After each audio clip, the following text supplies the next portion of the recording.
बिस्मिल्लाहिर्रहमानिर्रहीम। जी, हसनैन, अब्दुल्ला, ऐमन, हसन, जावेद, हसन महमूद, सबीना, समरा, उजैर।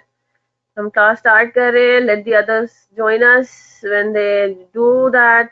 कल आप लोगों को कोई होम असाइनमेंट नहीं मिला था क्योंकि कल तक हमने एज सच ब्रेक इवन का इतना कोई मेजर कॉन्सेप्ट हमने किया हुआ नहीं था। कल हमने देखा था कि जी आपके डिफरेंट जो टाइप्स ऑफ कॉस्ट हैं वो वॉल्यूम के साथ या एक्टिविटी लेवल के साथ किस तरीके से वेरी करते हैं, right.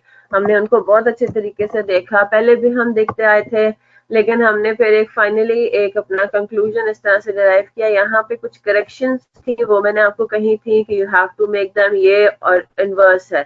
Fix cost per unit ये ऑपोजिट है, इंक्रीज डिक्रीज जहाँ लिखा हुआ है, जहाँ इंक्रीज है वहाँ डिक्रीज होना चाहिए, and vice versa, and same goes for total cost. ठीक है, तो प्रोडक्शन आपकी वॉल्यूम बढ़ता है, आपका प्रोडक्शन वॉल्यूम, तो आपका पर यूनिट कॉस्ट जो है टोटल वो डिक्रीज करती है, and so does your fix total fix per unit cost. ठीक है, फिक्स कॉस्ट जो पर यूनिट है वो भी आपका डिक्रीज करेगी, एंड वाइस वर्सा। तो इनवर्स रिलेशनशिप है, ये कल हमने देखा था। फिर कल हमने ये अजम्पशंस भी अपनी देख ली थी, और अब हम आते हैं किसके ऊपर, अब हम स्टार्ट करने जा रहे हैं ब्रेक इवन होता क्या है। कॉस्ट वॉल्यूम प्रॉफिट जो है ना, कॉस्ट वॉल्यूम प्रॉफिट, ये जो अभी हमने टेबल अपना स्टडी किया था कल, और जो हमने रिलेशनशिप इसका जो रिलेशनशिप इसमें निकाले थे, basically CVP analysis is further used for break even analysis. ठीक है, तो आपका जो ब्रेक इवन मुनीबा, अभी बच्चे रेलेवेंट कॉस्ट का भी फिर आप मुझसे बाद में पूछ लेना, या सैटरडे को मैं एक्स्ट्रा क्लास रख रही हूँ, सैटरडे वाली क्लास में पूछ लेना। ठीक है, क्योंकि अभी हम दूसरे चैप्टर पर आ गए, या मुझे व्हाट्सएप कर दें। ठीक है, अगर तो वो मैं फौरन से उनका छोटा सा सवाल हुआ तो मैं फौरन से आपको जवाब दे दूंगी, अदरवाइज मैं आपको कह दूंगी कि सैटरडे को डिस्कस कर लेंगे, क्वेश्चन सामने रख के। ठीक है, सैटरडे को इंशाल्लाह मेरा प्लान बन रहा है आपकी एक्स्ट्रा क्लास रखने का, डिस्कशन जो प्रॉब्लम क्वेरी डिस्कशन क्लास। उसमें जरूरी नहीं है फिर हम स्टैंडर्ड कॉस्टिंग करें, लेकिन आप लोगों से गुजारिश है कि आप मुझे पहले से वो क्वेश्चंस भेज दें जिनमें आपको इश्यूज हैं, क्योंकि हो सकता है वो मैंने उस तरह से ना मैंने पढ़ा हुआ, फिर उस टाइम पे मैं पढ़ूंगी, फिर उसको आंसर करूंगी, तो बेहतर है कि मैं पहले से उसकी तैयारी करके रहूं। ठीक है, तो ब्रेक इवन एनालिसिस पर आते हैं। Break even analysis is again C cost volume profit analysis के को यूज करके हम ब्रेक इवन करते हैं। पहली बात तो ये कि आपका ब्रेक इवन एनालिसिस होता क्या है। Break even is that level of sales at which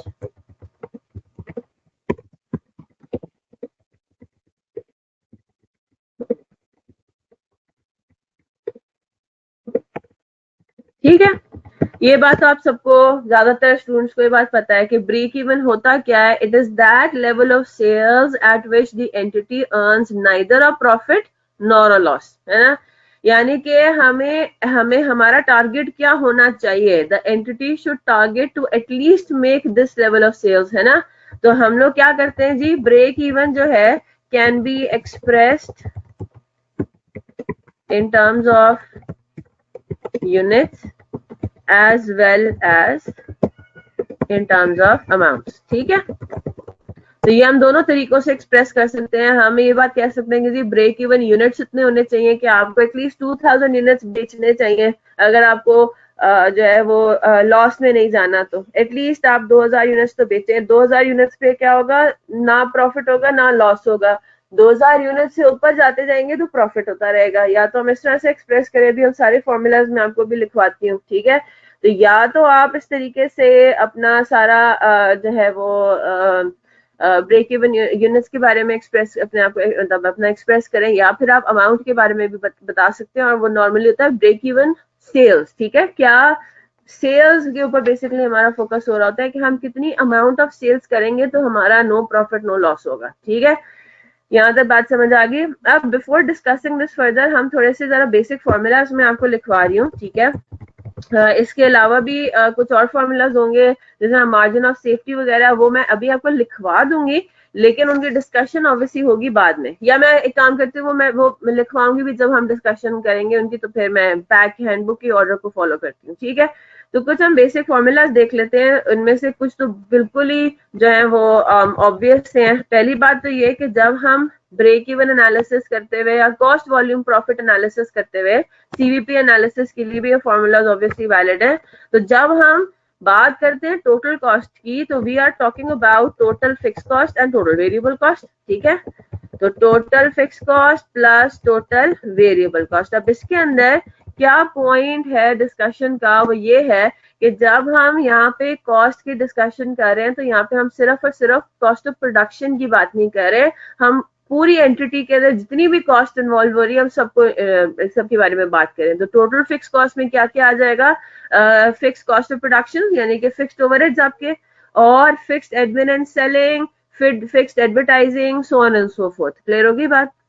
ठीक है जनाब। इसी तरह से टोटल वेरिएबल कॉस्ट में हम सिर्फ और सिर्फ वेरिएबल कॉस्ट ऑफ प्रोडक्शन की बात नहीं कर रहे, हम सिर्फ मटेरियल, लेबर और वेरिएबल ओवरहेड्स की बात नहीं कर रहे, बल्कि मटेरियल, लेबर और ओवरहेड्स के अलावा we are also talking about variable administrative expenses and variable selling expenses, ठीक है। और आपको ये बात पता है कि देखें, अगर मैं आपको ये कहूँ कि जी मैं कमीशन पे करती हूँ अपनी सेल्स फोर्स को, है ना, मेरा सेल्स डिपार्टमेंट है और मैं उसको कमीशन पे करती हूँ, तो मुझे बात पता है क्या कमीशन जो है वो मेरा, आपको पता है 2% ऑफ सेल्स मेड, ठीक है। तो कमीशन मेरा फिक्स कॉस्ट नहीं होगा, वेरिएबल कॉस्ट होगा। Is that clear? तो व्हेन वी टॉक अबाउट ऐसा कोई भी एक्सपेंस जो कि लेवल ऑफ एक्टिविटी या तो प्रोडक्शन के साथ वेरी करता हो, इंक्रीज या डिक्रीज करता हो, या सेल्स के लेवल के साथ वेरी करता हो, तो वो आपका सीधा सीधा वेरिएबल कॉस्ट का पार्ट बनेगा। आई होप दैट्स क्लियर, ठीक है। यहां तक बात समझ आ गई? एक और तरीके से अगेन आपको हो सकता है सवाल में इस तरह से भी टोटल कॉस्ट कैलकुलेट करने को बताई, मतलब ऐसा इंफॉर्मेशन दिया जाए, variable cost per unit multiplied bye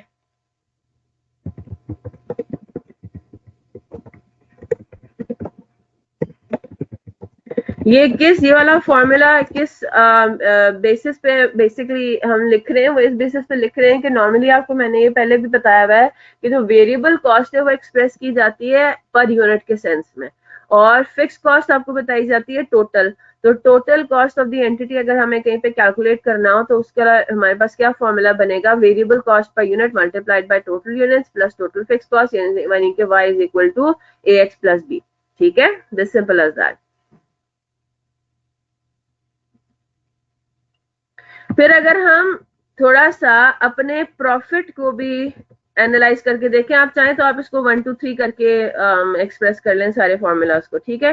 ये पहला हो गया। अगेन इसमें कोई अभी हमने कोई रॉकेट साइंस तो पढ़ी नहीं है, सारी वही बातें जो हम बहुत ही हमें बेसिक लगती हैं, अल्हम्दुलिल्लाह, है ना। चलें जी, एक और आपके पास चीज आ जाती है, प्रॉफिट को आप किस तरह से एक्सप्रेस कर सकते हैं। तो आपका जो नेट प्रॉफिट है बेसिकली, है ना, जो नेट प्रॉफिट है आप उसको किस तरह से एक्सप्रेस कर सकते हैं, cell price per unit multiplied by unit sold, ठीक है। सेल्स में से आप क्या माइनस करेंगे, अब मैं आपसे एक सवाल पूछूंगी, वेरिएबल कॉस्ट पर यूनिट, मैं इसको किससे मल्टीप्लाई करूंगी, यूनिट सोल्ड या यूनिट्स प्रोड्यूस्ड? हाँ जी, sale price per unit multiplied by unit sold, मेरे पास आ जाएगा टोटल सेल्स रेवेन्यू। मैं उसमें से क्या माइनस करूंगी, variable cost per unit multiplied by units produced या unit sold? Very good, unit sold से उसको मल्टीप्लाई करूंगी, है ना, क्योंकि मुझे कॉस्ट ऑफ गुड सोल्ड चाहिए, variable cost of good sold चाहिए, variable cost of sales minus variable admin and selling expenses, है ना। तो हमने सोल्ड पिक करना है यहाँ पे, ठीक है जनाब, माइनस टोटल फिक्स कॉस्ट, ये भी हो गया, ठीक है। तो इससे जो आपके पास प्रॉफिट आता है ना, ये आता है आपके पास प्रॉफिट बिफोर टैक्स। अब हम यहाँ पे थोड़ा सा ना टैक्स का एलिमेंट भी देखेंगे, लेकिन बहुत ही वो माइन्यूट है, बहुत ही सिंपल सा है।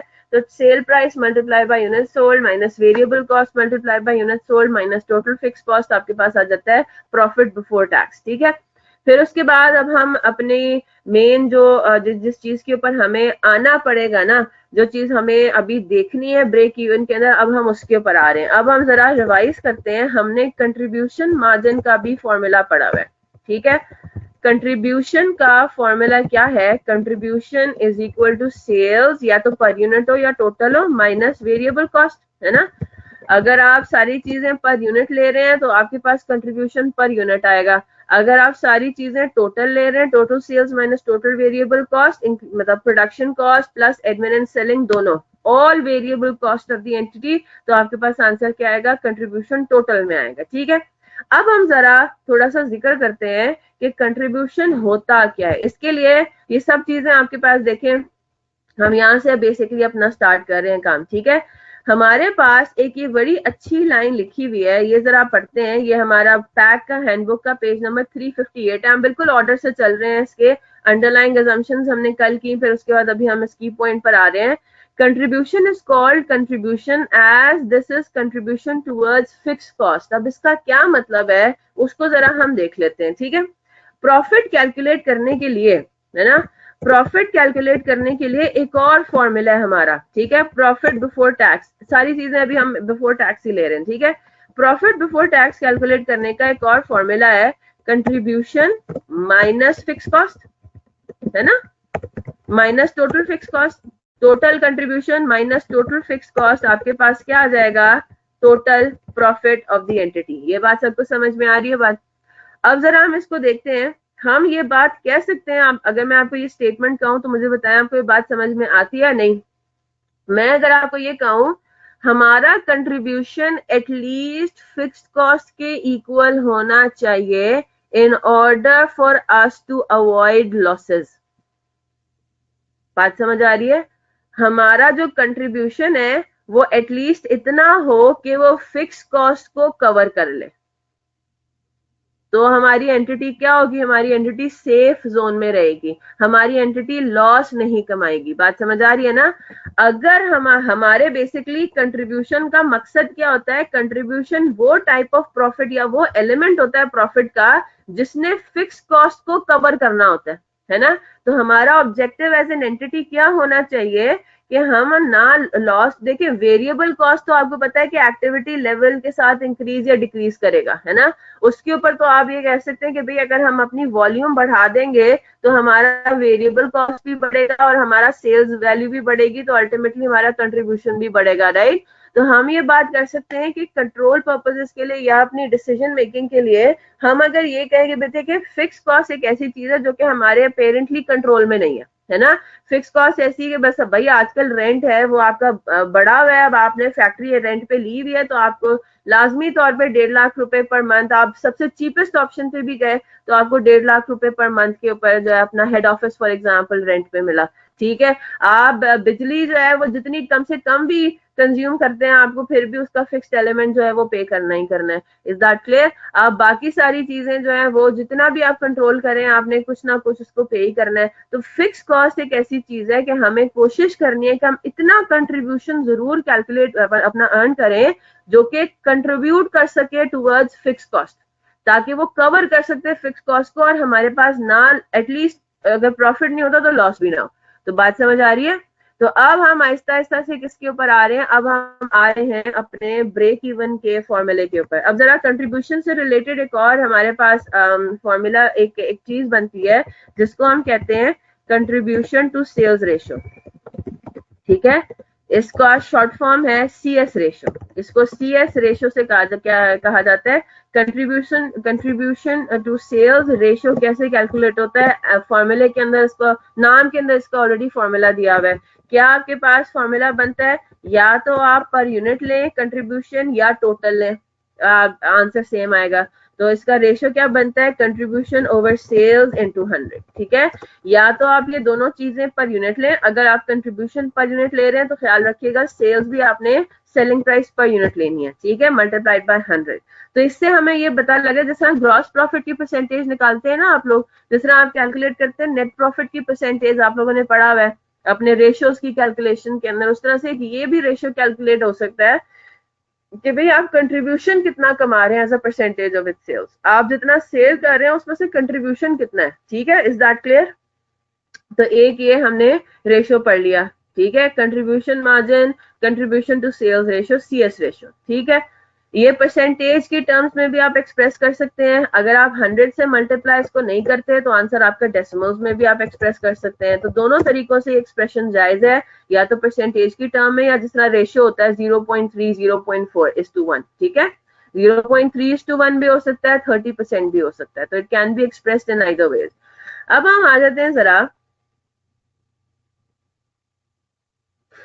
हमारे पास अब हम थोड़ा सा देखते हैं कि ब्रेक इवन का क्या फॉर्मूला है। ठीक है, ब्रेक इवन के फॉर्मूला आपके पास क्या बनते हैं, कॉपी करेंगे, इसके बाद डिस्कस करेंगे।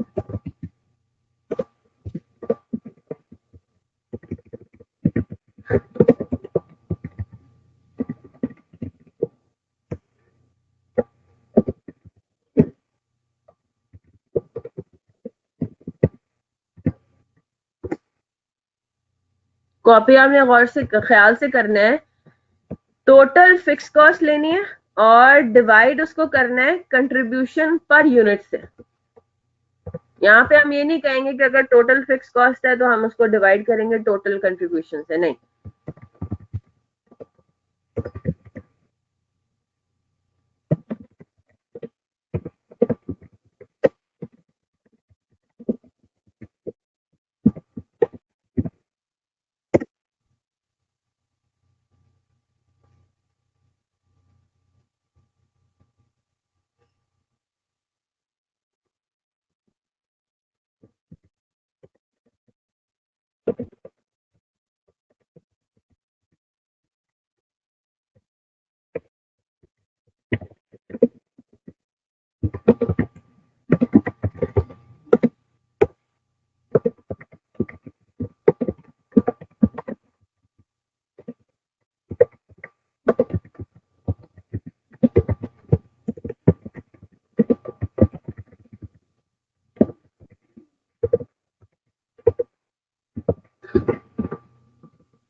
चलें जी, कॉपी करें इसको, फिर डिस्कशन स्टार्ट करेंगे। कॉपी कर लें तो मुझे डन लिख दीजिएगा।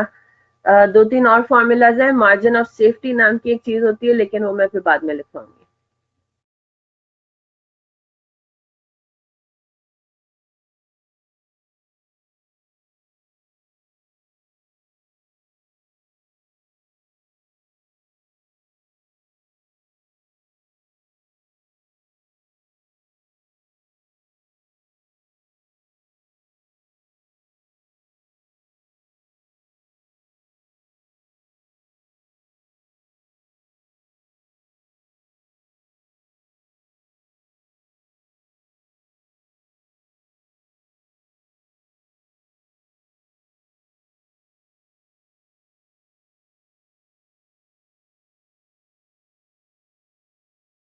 चलें जनाब, अब हम जरा आते हैं किसके ऊपर, अब हम जरा ब्रेक इवन की कैलकुलेशन की जरा फोकस करते हैं। ठीक है, ब्रेक इवन यूनिट्स का क्या फॉर्मूला आपको दिया हुआ है, total fix cost divided bye contribution per unit.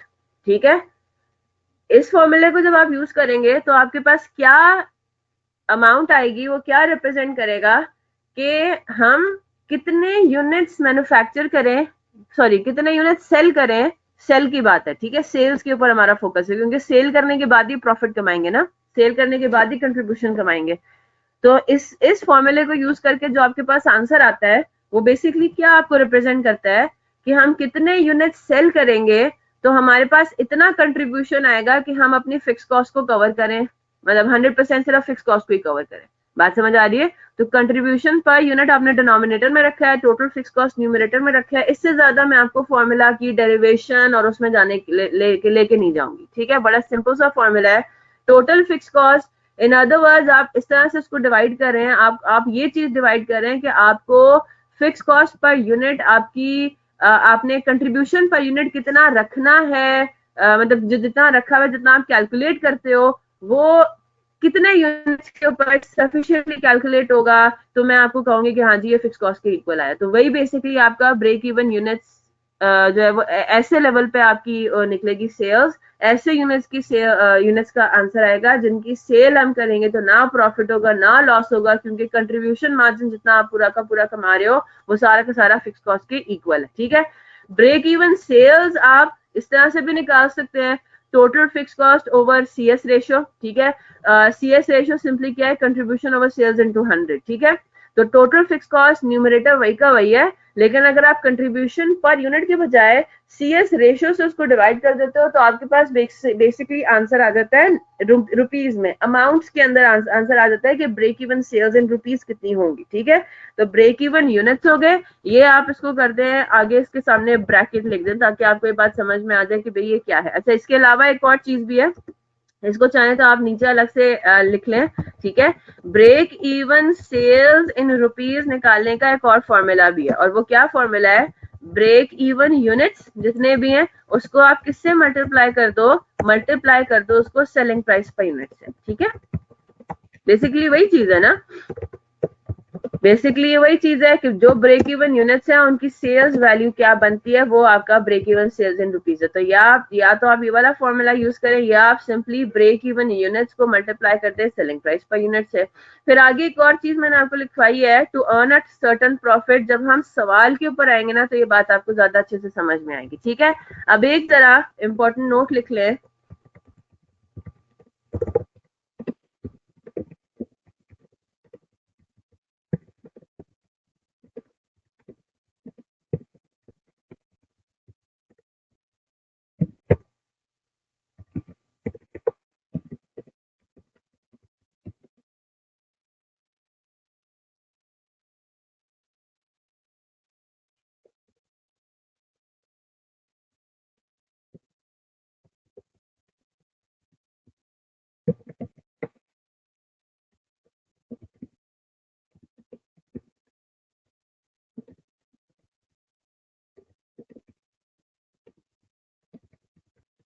याद है हाइलो मेथड, याद है? अगर आपको टोटल कॉस्ट दी हुई हो दो डिफरेंट एक्टिविटी लेवल्स पे, आपको दिया जाएगा दो डिफरेंट एक्टिविटी लेवल्स पे बता दिया जाएगा कि जी अगर मैं 6000 यूनिट्स प्रोड्यूस करती हूँ तो मेरी टोटल कॉस्ट आती है जी 10,000 रुपीज, और अगर मैं 8000 यूनिट्स प्रोड्यूस करती हूँ तो मेरी टोटल कॉस्ट आती है 15,000 रुपीज। तो 15,000 में से कितना फिक्स्ड है कितना वेरिएबल है आपने डिटरमिन करना ही करना है। याद रखिएगा, फिक्स्ड और वेरिएबल में आपको बाइफिकेशन चाहिए ही चाहिए, उसके बगैर काम नहीं होगा। क्योंकि आपको ब्रेक इवन की कैलकुलेशन के लिए आपको क्या चाहिए, you need contribution per unit. Is that clear? यहां तक बात समझ आ गई? चलें, अब हम एक छोटा सा सवाल कर लेते हैं, एग्जाम्पल क्वेश्चन में दी हुई होगी, ये सारी चीजें हमने देख ली हुई हैं, इस पे जरा फॉर्मूलाज देखते हैं। टोटल कंट्रीब्यूशन क्या होता है, total sales minus total variable cost, है ना, या contribution per unit is equal to sales per unit minus variable cost per unit, है ना। ये चीज भी हमने यहाँ पे लिखी हुई है, कंट्रीब्यूशन का अपना formula, this can be expressed in terms of total and in terms of per unit as well. Total या टारगेट कंट्रीब्यूशन कितना होना चाहिए, टोटल प्रॉफिट और लॉस प्लस फिक्स कॉस्ट। ये एक और तरीका है अपने उसी फॉर्मूले को एक्सप्रेस करने का, ठीक है। मैं अगर आपको ये कहूँ कि जी मैं आपको एग्जांपल अभी चाहे तो कॉपी करें चाहे तो ना करें, मैं इस फॉर्मूले को सब समझा रही हूँ, ये जो सेकंड इन्होंने लिखा हुआ है, ठीक है। जो सेकंड फॉर्मूला है वो क्या कह रहा है ये, फॉर एग्जांपल मैं आपको ये कहूँ कि मेरा टारगेट प्रॉफिट कितना है, मैंने ये कमाना है, टैक्स डिडक्ट करने से पहले जो मेरा प्रॉफिट आना चाहिए ना वो आना चाहिए 2.5 लाख रुपए, ठीक है। 2,50,000 रुपीज मेरा टारगेट है कि मैंने अगले साल जो है वो प्रॉफिट कमाना है, ठीक है।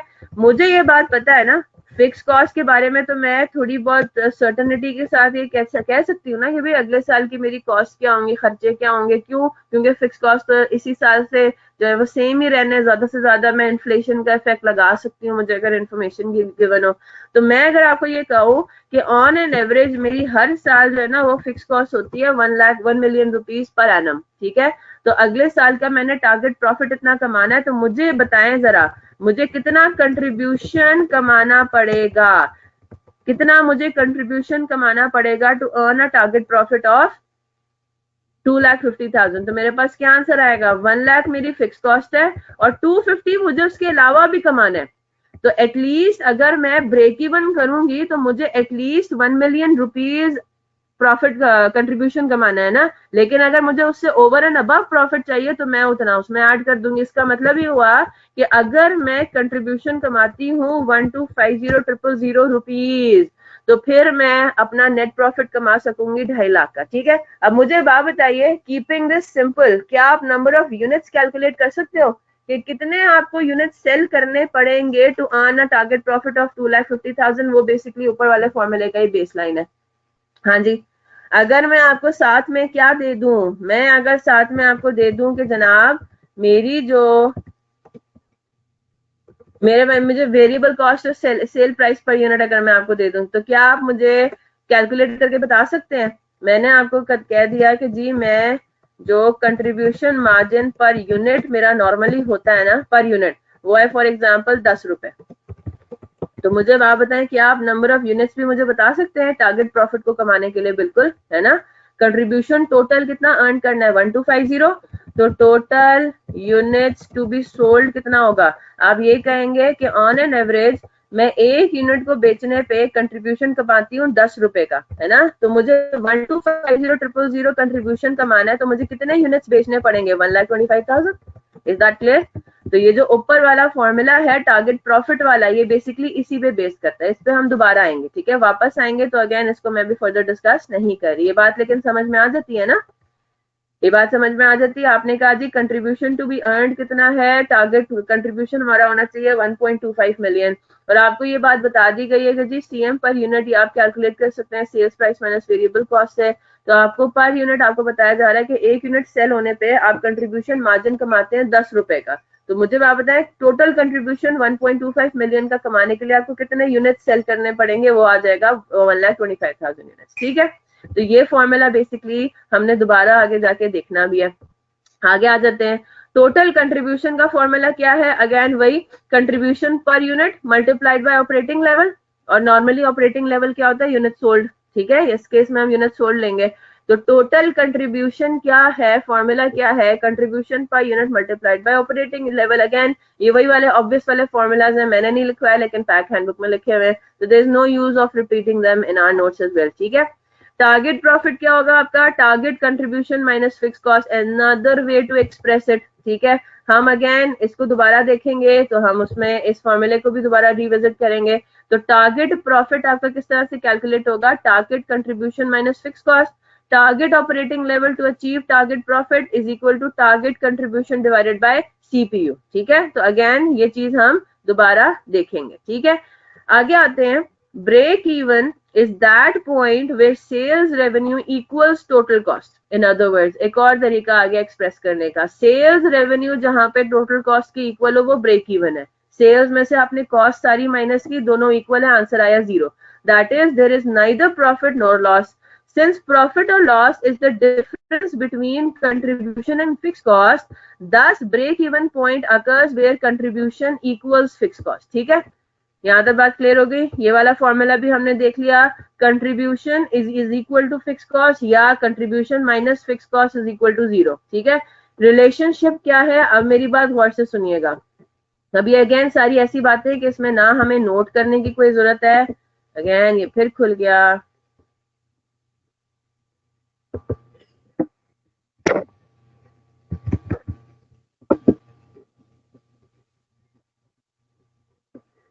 चले, आई होप सबको नजर आ ही रहा होगा।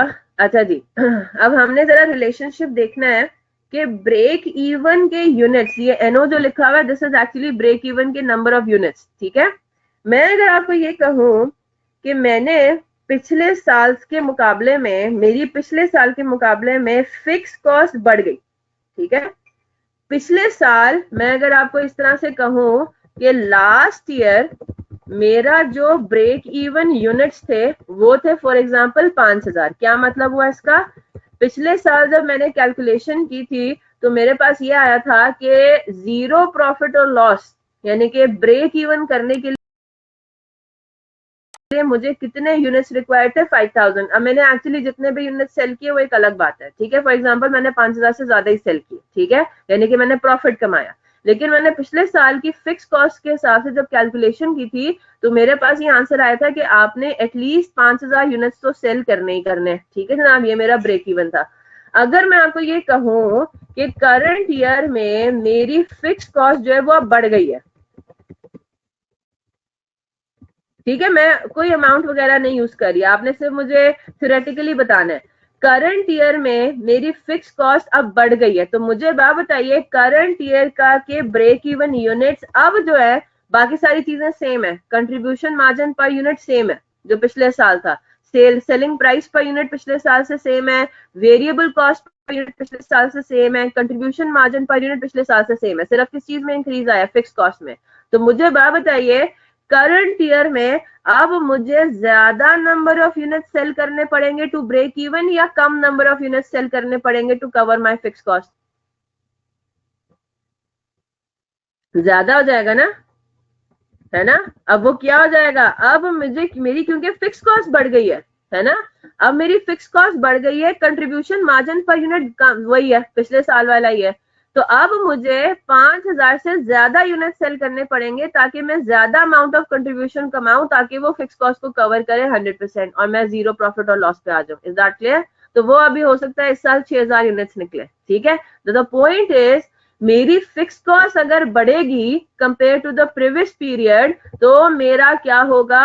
मेरे break even number of units भी बढ़ेंगे, सेम प्रोपोर्शन है, डायरेक्ट रिलेशनशिप है। That clear? तो मेरी फिक्स कॉस्ट इंक्रीज करेगी तो मेरे ब्रेक इवन यूनिट्स भी मेरे पास रिक्वायर्ड है वो ज्यादा आ जाएंगे कि अब आपको ज्यादा नंबर ऑफ यूनिट्स बेचने हैं। मेरी फिक्स कॉस्ट अगर प्रायर पीरियड से कम हो रही है तो मेरा क्या होगा? मुझे एक बात की तसल्ली होगी कि अब हमें कम नंबर ऑफ यूनिट्स जो है वो ब्रेक इवन के लिए चाहिए। अब मेरा मेरा जो है प्रॉफिट कमाने की बेसिकली आसानी मेरे पास हो गई है ना। अब मैं कम नंबर ऑफ यूनिट सेल करके ब्रेक इवन वाले पॉइंट को अचीव कर लूंगी, बाकी सारा फिर मेरे प्रॉफिट होगा अगर मैं उससे ज्यादा अचीव करती हूँ। That clear? अब हम आगे आते हैं। और अगर मैं आपको ये कहूं कि लास्ट ईयर के ब्रेक इवन यूनिट्स थे 5000, वही हिसाब है ना। करंट ईयर में मैंने क्या कर दिया? Because of certain factors, because of certain issues, मैंने सेलिंग प्राइस करंट ईयर में रिड्यूस कर दी, ठीक है। पिछले साल जो ब्रेक इवन यूनिट्स थे वो 5000 थे, 5000 यूनिट्स को सेल करके मैं जीरो प्रॉफिट और लॉस यानी कि जीरो लेवल पे मैं पहुंच गई थी, ठीक है, नो प्रॉफिट नो लॉस पे पहुंच गई थी। मुझे बताइए अब मैंने पिछले साल से कंपेयर्ड अपनी सेलिंग प्राइस रिड्यूस कर दी है, तो अब मुझे क्या ब्रेक इवन पॉइंट को अचीव करने के लिए ज्यादा number of units manufacture sell करने पड़ेंगे 5000 से, या कम करके मैं आराम से इस साल अचीव कर लूंगी अपना ब्रेक इवन?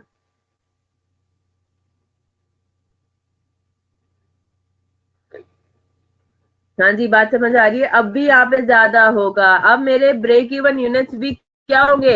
अभी भी मेरे ब्रेक इवन यूनिट्स पिछले साल से कंपेयर्ड ज्यादा होंगे। क्यों?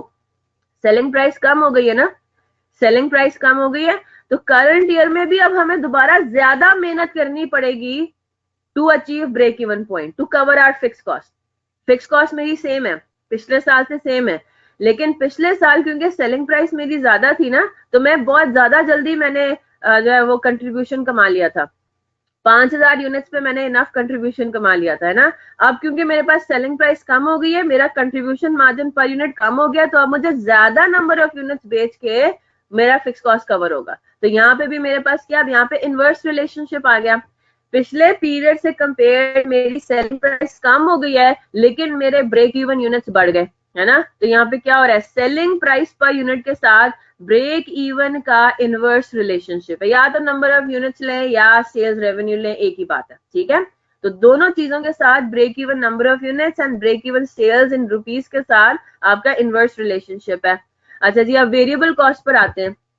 मैं वही वाली बात कर रही हूँ, पिछले साल मेरे ब्रेक इवन यूनिट्स थे 5000।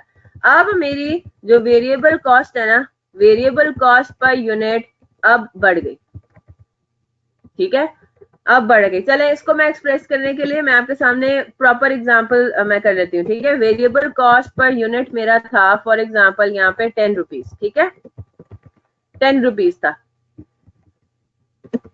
ठीक है जनाब। वेरिएबल कॉस्ट पर यूनिट मेरा 10 रुपए। अब मेरा वेरिएबल कॉस्ट पर यूनिट बढ़ के कितने पर आ गया, 20 पर यूनिट पर आ गया, ठीक है। और मैं नहीं लिख रही डेटा एमी, वो फिर हमने आगे जाके एग्जांपल्स वैसे भी करनी है, क्वेश्चंस करने हैं, वैसे क्लियर हो जाएगा।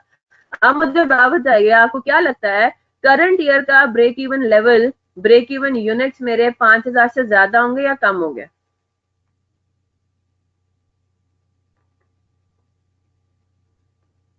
बाकी सब चीजें सेम है।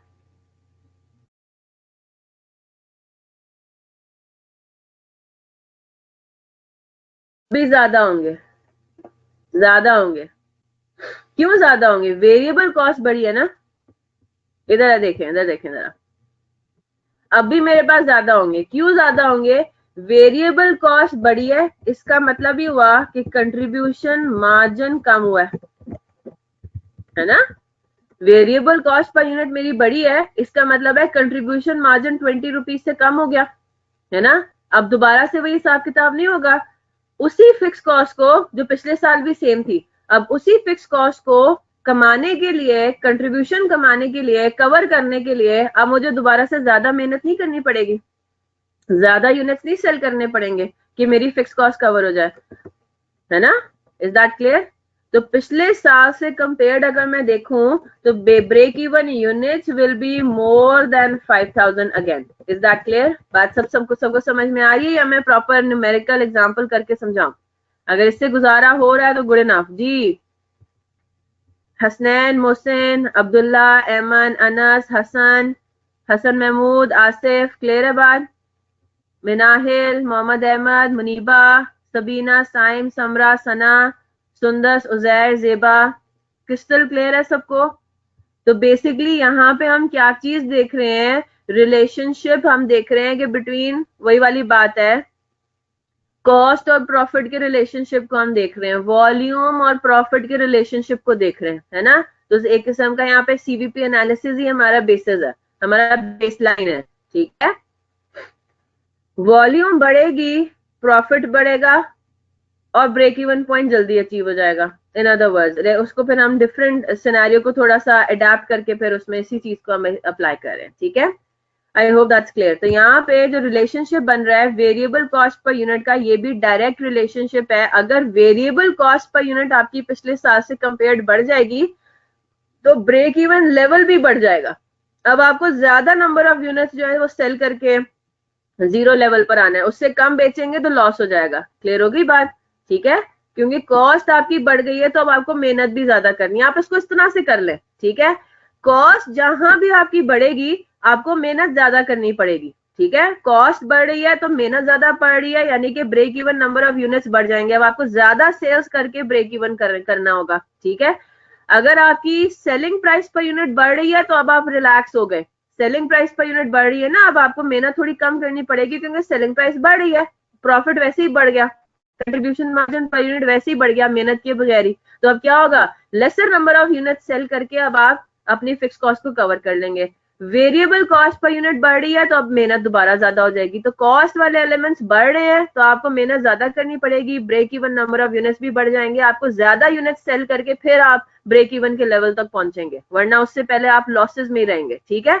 और अगर आपकी इनकम वाली सिचुएशन है तो इनकम वाली सिचुएशन में अगर वो बढ़ता है तो मेहनत कम करनी पड़ेगी, वो कम होगा तो मेहनत ज्यादा करनी पड़ेगी, और इनवर्स रिलेशनशिप है, इसको इस तरह से याद रख लें। ठीक है, अब आगे चलते हैं, क्लास वर्क नंबर 1 पर आते हैं। ठीक है, इसके आपने बड़ा सिंपल है, सिंपल तरीके से इसको रखना है। कंपनी वाइट लिमिटेड है, प्रोडक्ट है ए, सेलिंग प्राइस उसने आपको दिया हुआ है 3 rupees per unit, variable cost दिया हुआ है 1 रुपी पर यूनिट, और टोटल फिक्स कॉस्ट दी हुई है ₹500 पर एनम।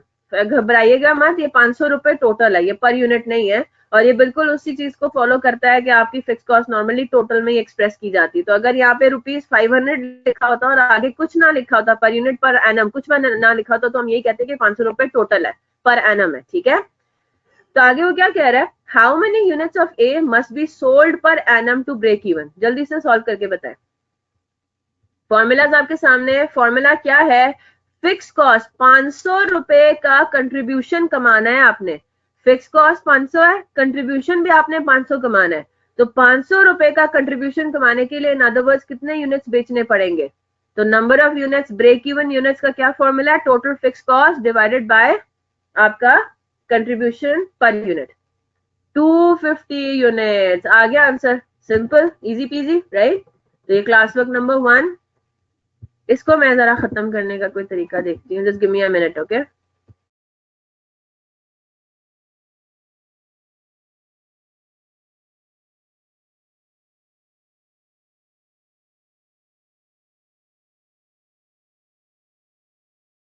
चले जी, तो क्लास वर्क नंबर 1 हम कर रहे हैं। ठीक है, और क्लास वर्क नंबर 1 का पहला पार्ट तो बहुत सिंपल है। ठीक है, फिक्स कॉस्ट है 500 divided by contribution per unit कितना है, 3 - 1 यानी कि 2 है ना, तो 3 - 1 ये आपके पास, जब आप इसको सॉल्व करते हैं तो आंसर आता है 250 यूनिट्स। ठीक है, अब हम आते हैं सेकंड पार्ट पे। सेकंड पार्ट क्या कह रहा है, if fix cost increases by 10% what effect would it have on break even. हाँ जी, कैलकुलेट भी कर लें और थ्योरेटिकल भी बता दें। स्क्रीन आ रही है सबके सामने।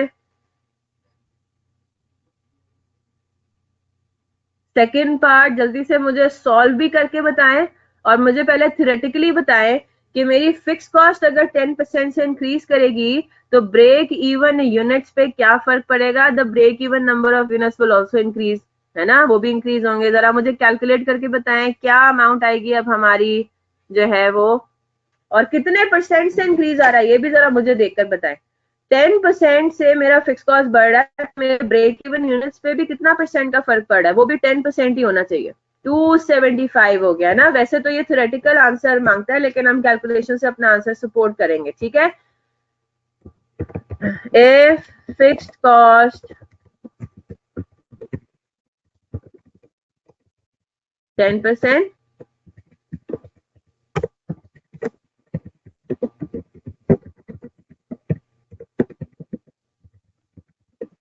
और उसी परसेंटेज से, उसी प्रोपोर्शन में। ठीक है, तो इसके अंदर हम जल्दी से अपना आंसर भी बता देते हैं कि भाई अब हमारा रिवाइज जो फिक्स कॉस्ट है वो कितनी है, 10% से इंक्रीज हो रही है, तो 500 इंटू 1.1 में कर देती हूँ, डिवाइडेड बाय कंट्रीब्यूशन मार्जिन वही है ना, 3 - 1, उसमें तो कोई फर्क नहीं पड़ा।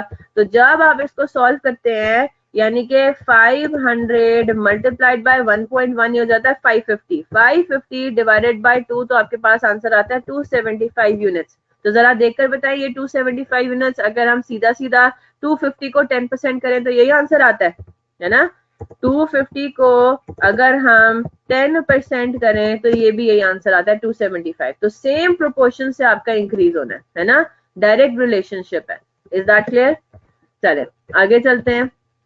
आगे वो कहता है White Limited aims to make a profit of 200 per annum. अब यहाँ पे हमारे पास टारगेट प्रॉफिट वाली बात आ जाती है, यहीं पे एक मिनट जरा रुकते हैं। ठीक है, 200 रुपए पर एनम की का क्या मतलब हुआ, 200 रुपीज पर एनम का प्रॉफिट आपने कमाना है। मेरी बात गौर से सुनिएगा, मुझे बताइएगा फॉलो करें इस बात को या नहीं। इसका मतलब ये हुआ कि पहली बात तो ये, मेरा कंट्रीब्यूशन फिक्स कॉस्ट के इक्वल होना चाहिए अगर मुझे ब्रेक इवन करना है। ठीक है, और अगर मुझे प्रॉफिट कमाना है तो मेरा कंट्रीब्यूशन जो है वो कितना होगा, fix cost plus target profit, तभी मैं कंट्रीब्यूशन, तभी जो है वो मैं अपना टारगेट प्रॉफिट कमा सकूंगी ना।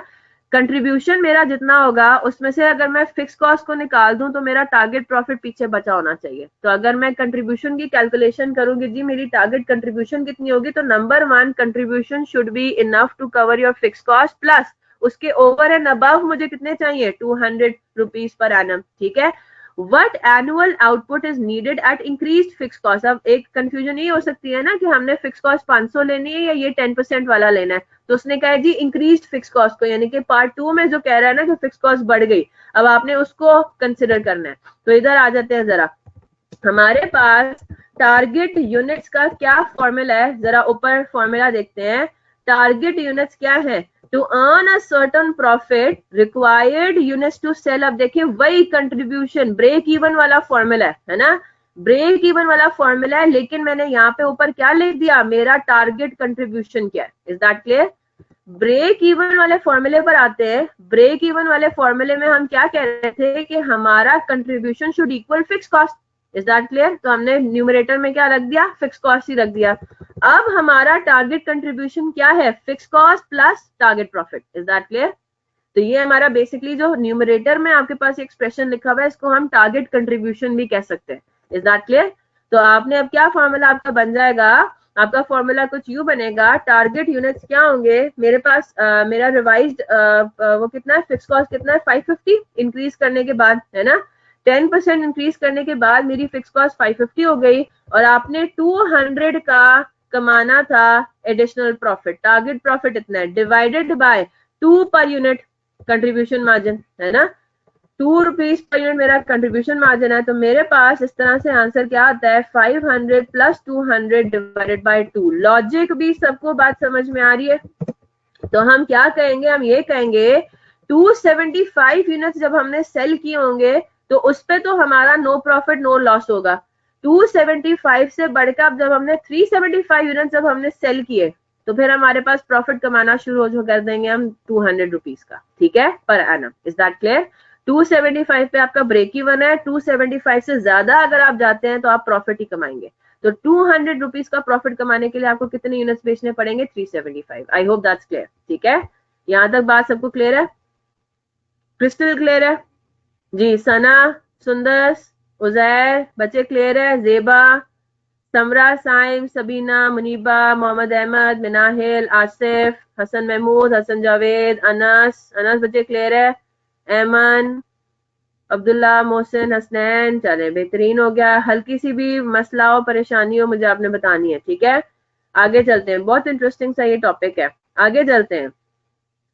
अब ये जरा आप खुद ट्राई करते हैं, पार्ट नंबर 4 जरा खुद ट्राई करके देखें क्या कह रहा है part number 4। assuming that maximum possible demand of A is 250 units per annum। अब यहाँ पे ना आप लिमिट हो गए, आप 375 यूनिट्स बेच ही नहीं सकते, ठीक है? आपको बता दिया गया है कि मैक्सिमम आप जितने यूनिट्स बेच सकते हो ना वो 250 यूनिट्स ही हैं, ठीक है? What selling price would achieve the required target profit at increased fixed cost। अब आपको 200 रुपए पर एनम का प्रॉफिट कमाना है, तो अब आप छेड़ेंगे किस बात को, किस चीज को छेड़ सकते हो? अब आप नंबर ऑफ यूनिट्स को तो अपने इस मर्जी से ऊपर नीचे नहीं कर सकते। अब आप क्या कर सकते हो, अब आप मुझे ये जरा कैलकुलेट करके बताएं कि मेरा सेलिंग प्राइस क्या होगा, मैं सेलिंग प्राइस अपनी क्या रखूं। याद रखिएगा फोर्थ की कैलकुलेशन में मैं आपको ये कह रही हूं कि मेरी फिक्स कॉस्ट है 550, मेरा टारगेट प्रॉफिट है कितना है 200, मैक्सिमम मैं 250 यूनिट्स बेच सकती हूँ, उससे ज्यादा नहीं। तो मुझे बताएं मैं सेलिंग प्राइस अपनी कितनी रखूंगी तो मेरा फिक्स कॉस्ट और टारगेट प्रॉफिट अर्न मैं करना शुरू कर दूंगी। ये मेरा सवाल है आपसे, ट्राई करें जरा इसको।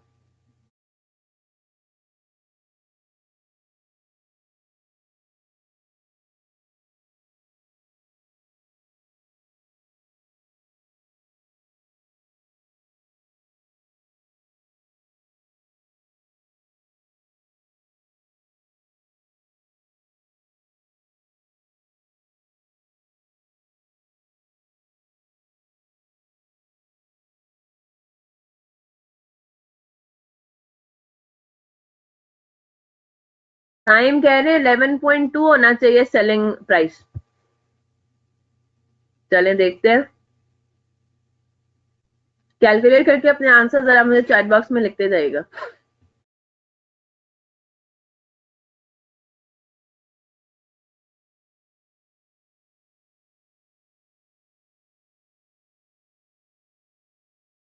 जेबा का भी वही आंसर आ रहा है, यानी कि दोनों एक ही मिस्टेक कर रहे हैं।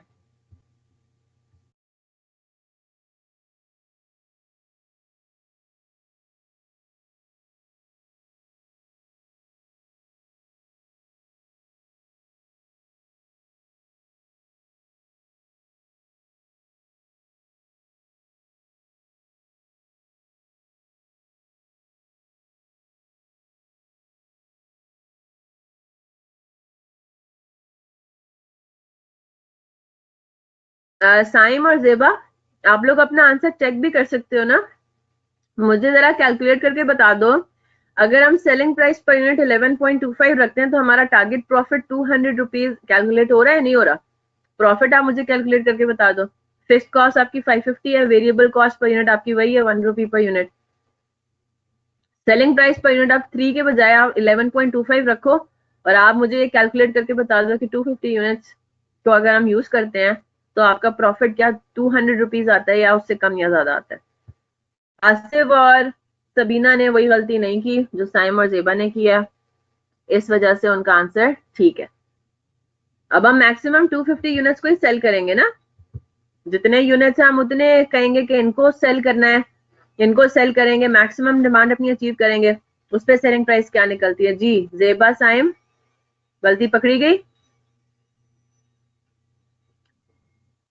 11.25 पे क्या आंसर 200 आ रहा है? 200 का टारगेट प्रॉफिट कमा रहे हो आप, नहीं ना, उससे ज्यादा आ रहा है ना आंसर आप लोगों का, इसका मतलब है गलती है।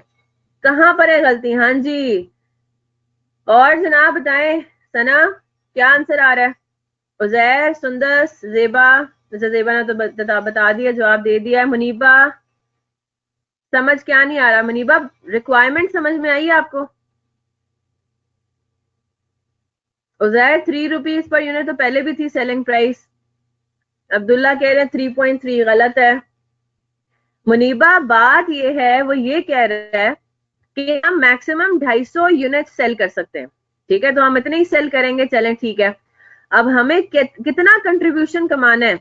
हमारा कंट्रीब्यूशन नंबर 1 एक तो होगा फिक्स कॉस्ट कवर करे, जो कि कितनी है 550, साथ ही हमें टारगेट प्रॉफिट भी कमाना है, तो हमारा जो कंट्रीब्यूशन है should be equal to what? 750। Yes, 200 का टारगेट प्रॉफिट और 550 की फिक्स कॉस्ट। अगर हम कंट्रीब्यूशन कमाते हैं 750 का, तभी तो टारगेट प्रॉफिट मेरा 200 बच रहा है पीछे, है ना? Contribution margin minus fix cost, मैं अगर इसको देखूं इज इक्वल टू प्रॉफिट। मुझे कितने का प्रॉफिट कमाना है? मुझे 200 का प्रॉफिट कमाना है।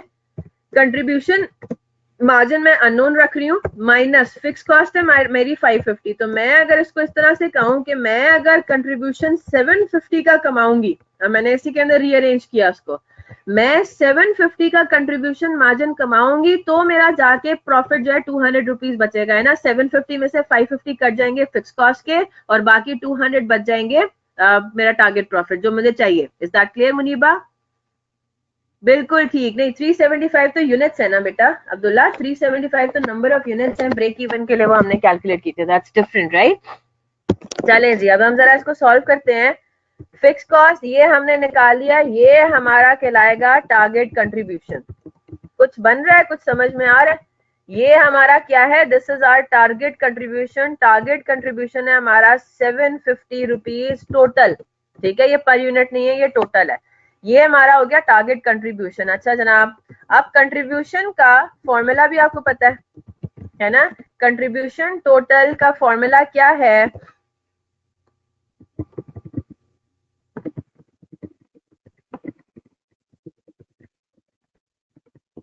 ठीक है, ये पहला ब्रैकेट सॉल्व करेंगे तो ये आंसर आ जाएगा टोटल सेल्स का minus variable cost,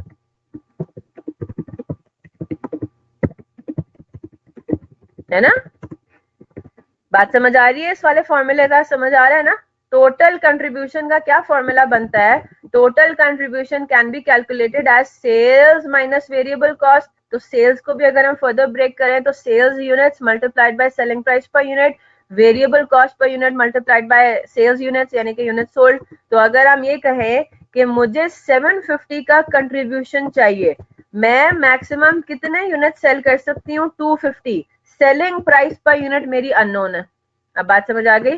minus variable cost per unit तो अनचेंज्ड है, क्वेश्चन में 1 रुपी पर यूनिट गिवन है, अब भी हम 1 रुपी लेंगे, यूनिट सोल्ड आप क्या कहेंगे, वही 250। Can you solve this for X? जी मुनीबा सॉल्व करें, क्या एक्स का क्या आंसर आ रहा है, सॉल्व करें इसको जल्दी से।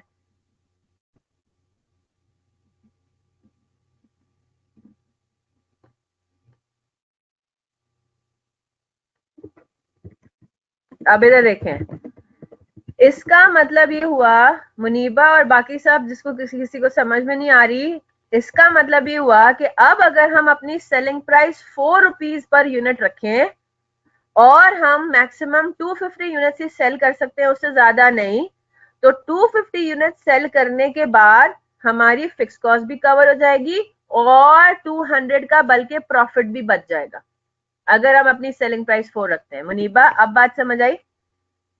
तो हमारे पास ये आंसर आ गया कि सेलिंग प्राइस पर यूनिट क्या होना चाहिए to earn target profit of 200 at increased fix cost. Is that clear? तो 550 रुपीज की फिक्स कॉस्ट भी कवर हो रही है, 200 का एक्स्ट्रा प्रॉफिट भी बच रहा है अगर हम 4 रुपए का सेलिंग प्राइस रखें 250 यूनिट सेल करके। Is that clear? आपने कैलकुलेशन की मिस्टेक कर रहे हो ना, फिर तो चेक करें, कैलकुलेशन मिस्टेक है।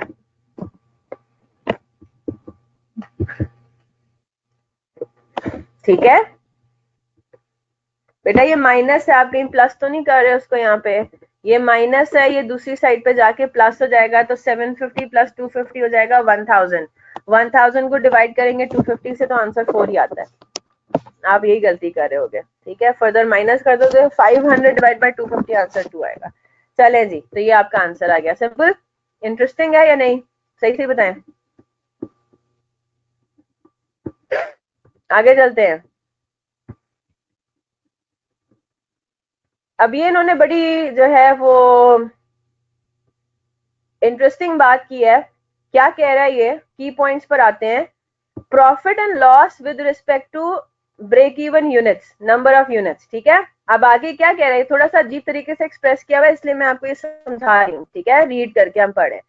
Profit and loss is equal to units above, और ब्रैकेट में लिखा हुआ है units below break even multiplied by contribution per unit. अब मैं इसको जरा एक्सप्रेस करूंगी, समझाऊंगी एक एग्जांपल के थ्रू। ठीक है, ये एग्जांपल मैं लिखवा रही हूं आपको, क्वेश्चन में आपको या तो दिया हुआ है या आप खुद कैलकुलेट कर सकते हैं। ठीक है, कंट्रीब्यूशन पर यूनिट कैलकुलेट करना मुश्किल तो अब है नहीं आपके पास, है ना? क्या मतलब हुआ इसका, आप एक यूनिट सेल करके 10 रुपए का कंट्रीब्यूशन कमाते हैं। ठीक है, अच्छा जी, फिर क्वेश्चन में आपने जी break even number of units भी कैलकुलेट कर लिए कि कितने नंबर ऑफ यूनिट्स हमें सेल करने हैं in order to break even, करने चाहिए एटलीस्ट, हमारी सेल्स इतनी होनी चाहिए। तो फॉर एग्जांपल वो आया 2000 यूनिट्स। ठीक है, अच्छा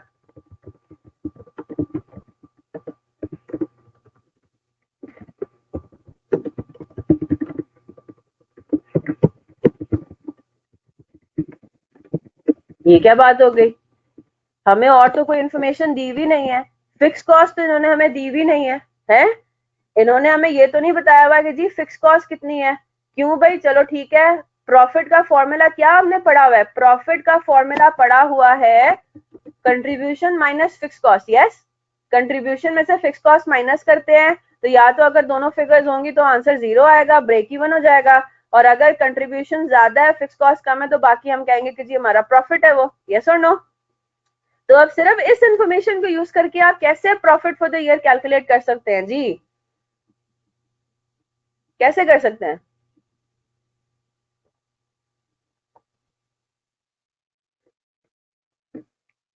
पहली बात तो ये, कॉपी नहीं करना आपने। ठीक है, अभी सिर्फ मेरी बात सोच समझेंगे, सिर्फ सुनेंगे।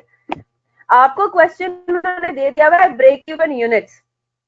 ठीक है, ब्रेक इवन यूनिट्स क्या मतलब है इसका, 2000 यूनिट्स की अगर हम सेल करते हैं तो हमारा जितना कंट्रीब्यूशन मार्जिन आता है वो फिक्स कॉस्ट के इक्वल होता है। कुछ समझ आया? तो मुझे बात बताएं, क्या मैं फिक्स कॉस्ट अपनी कैलकुलेट नहीं कर सकती? मेरी इसका मतलब है फिक्स कॉस्ट है 20,000। वेरी गुड, प्रॉफिट आपका बिल्कुल ठीक है। हाँ जी, ठीक है। एक तरीका सॉल्व करने का तो ये हो जाता है, ठीक है।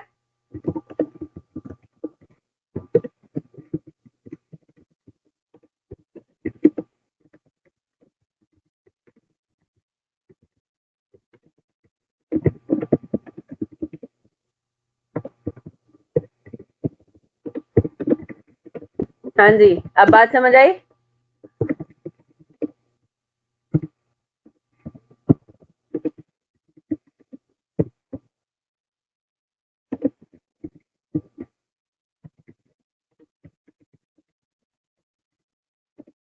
अच्छा जी, कंट्रीब्यूशन कितना है? 5,000 यूनिट्स को बेचने पे कंट्रीब्यूशन कितना कमा रहे थे? 50,000, है ना।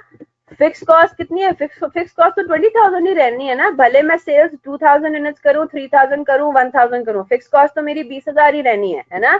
तो 5,000 यूनिट्स पे भी मैं, अगर मेरी एक्चुअल सेल्स 5,000 है लेकिन हमें ब्रेक इवन की इन्फॉर्मेशन दे दी, तो यानी कि हमें समझ में आ गया कि फिक्स कॉस्ट एक्चुअली है कितनी। तो एक तो तरीका मैंने ये कैलकुलेट कर लिया कि जी मेरा जो profit for the year actual है वो कितना है? 30,000 रुपीज। एक तो मेरा तरीका ये हो गया, ठीक है। एक और फॉर्मूला भी है, और उसके लिए जरा आपको लॉजिक समझनी पड़ेगी। मेरी बात एक गौर से सुनिएगा। हम ये कह रहे हैं कि 2,000 यूनिट्स अगर हम सेल करते हैं तो हमारा जीरो प्रॉफिट और जीरो लॉस होगा। यहां तक बात क्लियर होगी? 2,000 यूनिट सेल करने पे हमारी कंट्रीब्यूशन ने जो है ना, वो सारी की सारी फिक्स कॉस्ट को कवर कर लेना है, ठीक है। मैं अगर आपको ये कहूं कि अब अगर हम 2,000 से ज्यादा यूनिट्स बेचते हैं, तो जितने भी एक्स्ट्रा यूनिट्स हमने बेचे हैं, ठीक है, जितने भी एक्स्ट्रा यूनिट्स होंगे 2,000 से ज्यादा, उनके ऊपर जो कंट्रीब्यूशन मार्जिन होगा वो हमारा पूरा का पूरा प्रॉफिट होगा। क्यों? क्योंकि 2,000 यूनिट्स बेचने के बाद तो आपकी फिक्स कॉस्ट सारी कवर हो गई, वो खत्म हो गई, वो आपके प्रॉफिट ने उसको कवर कर दिया। तो अब 2,000 यूनिट से ज्यादा जितने भी आपने यूनिट्स बेचे हैं, वो प्योरली कंट्रीब्यूशन मार्जिन उनका एक्चुअली क्या है? प्रॉफिट है। मेरी बात समझ आ रही है? तो इस चीज को सॉल्व करने का एक और डायरेक्ट तरीका क्या है? प्रॉफिट मैं कैलकुलेट कर सकती हूँ किस तरीके से?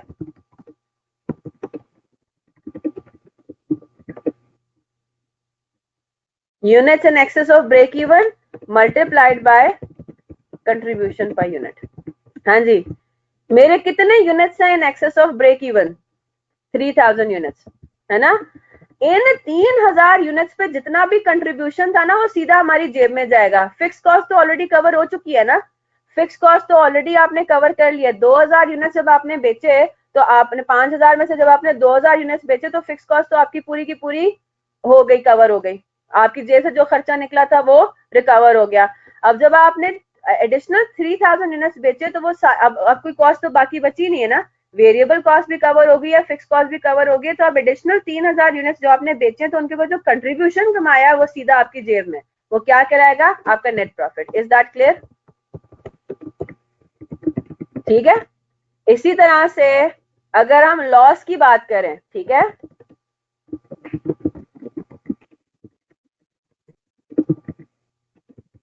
ठीक है, अगर actual sales was below break even level, assuming 1,000 units, हाँ जी, तो क्या होगा? अब आपको ये बात पता है ना, आपको ये बताया जा रहा है कि ब्रेक इवन लेवल है 2,000, अब आप बेच रहे हो 1,000 यूनिट्स, तो जाहिर सी बात है आपने ब्रेक इवन पॉइंट तो अचीव ही नहीं किया, आप इसका मतलब है लॉस कमा रहे हो। Is that clear?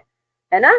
क्वेश्चन में बताया जा रहा है कि ब्रेक इवन यूनिट्स होने चाहिए 2,000, 2,000 यूनिट्स बेचेंगे तो ब्रेक इवन करेंगे। 2,000 से कम अगर आपने बेचे, तो आप, इसका मतलब है लॉस में हो। तो अब आप क्या कह रहे हो? अब आप, हम अज्यूम कर रहे हैं कि 1,000 यूनिट्स अब हमने बेचे हैं, तो क्या मतलब हुआ? इसका मतलब ये हुआ, इसको भी हम दो तरीकों से सॉल्व कर लेते हैं, है ना। तो fix cost, again fix cost की कैलकुलेशन तो सेम ही है ना।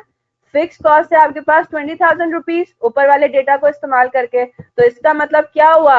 आपके पास लॉस आ रहा है। कंट्रीब्यूशन मार्जिन टोटल बनता कितना है?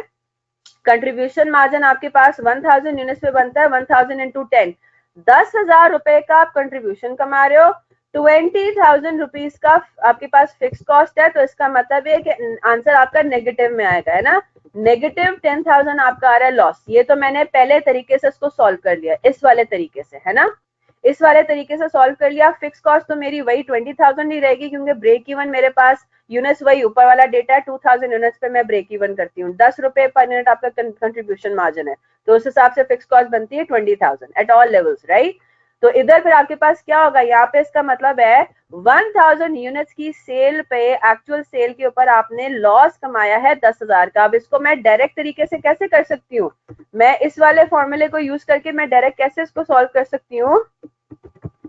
मेरे पास लॉस किस तरह से कैलकुलेट होगा, number of units below break even है ना, मल्टीप्लाइड बाय कंट्रीब्यूशन, सिंपल है, ठीक है। तो मेरे पास फॉर्मूला क्या हो जाएगा, प्रॉफिट के लिए units in excess of break even होगा, लॉस के लिए क्या होगा, units below break even units. तो आपके पास ब्रेक इवन से आप कितने कम यूनिट्स बेच रहे हो, 1000 यूनिट्स कम बेच रहे हो ब्रेक इवन से, है ना। ये वो 1000, ये एक्चुअल सेल्स वाला नहीं है, ये जो डिफरेंस है between break even and actual sales, वो भी तो 5,000 यूनिट्स ही बनता है। और आप कंट्रीब्यूशन कितना कमाते हो, 10, तो इसका मतलब है कि आपने 10,000 का लॉस इनकर किया। तो ये डायरेक्ट तरीका भी एक हो गया। Is that clear. आपका कंट्रीब्यूशन जो है वो सफिशिएंट नहीं है टू कवर फिक्स कॉस्ट, वही फॉर्मूला है।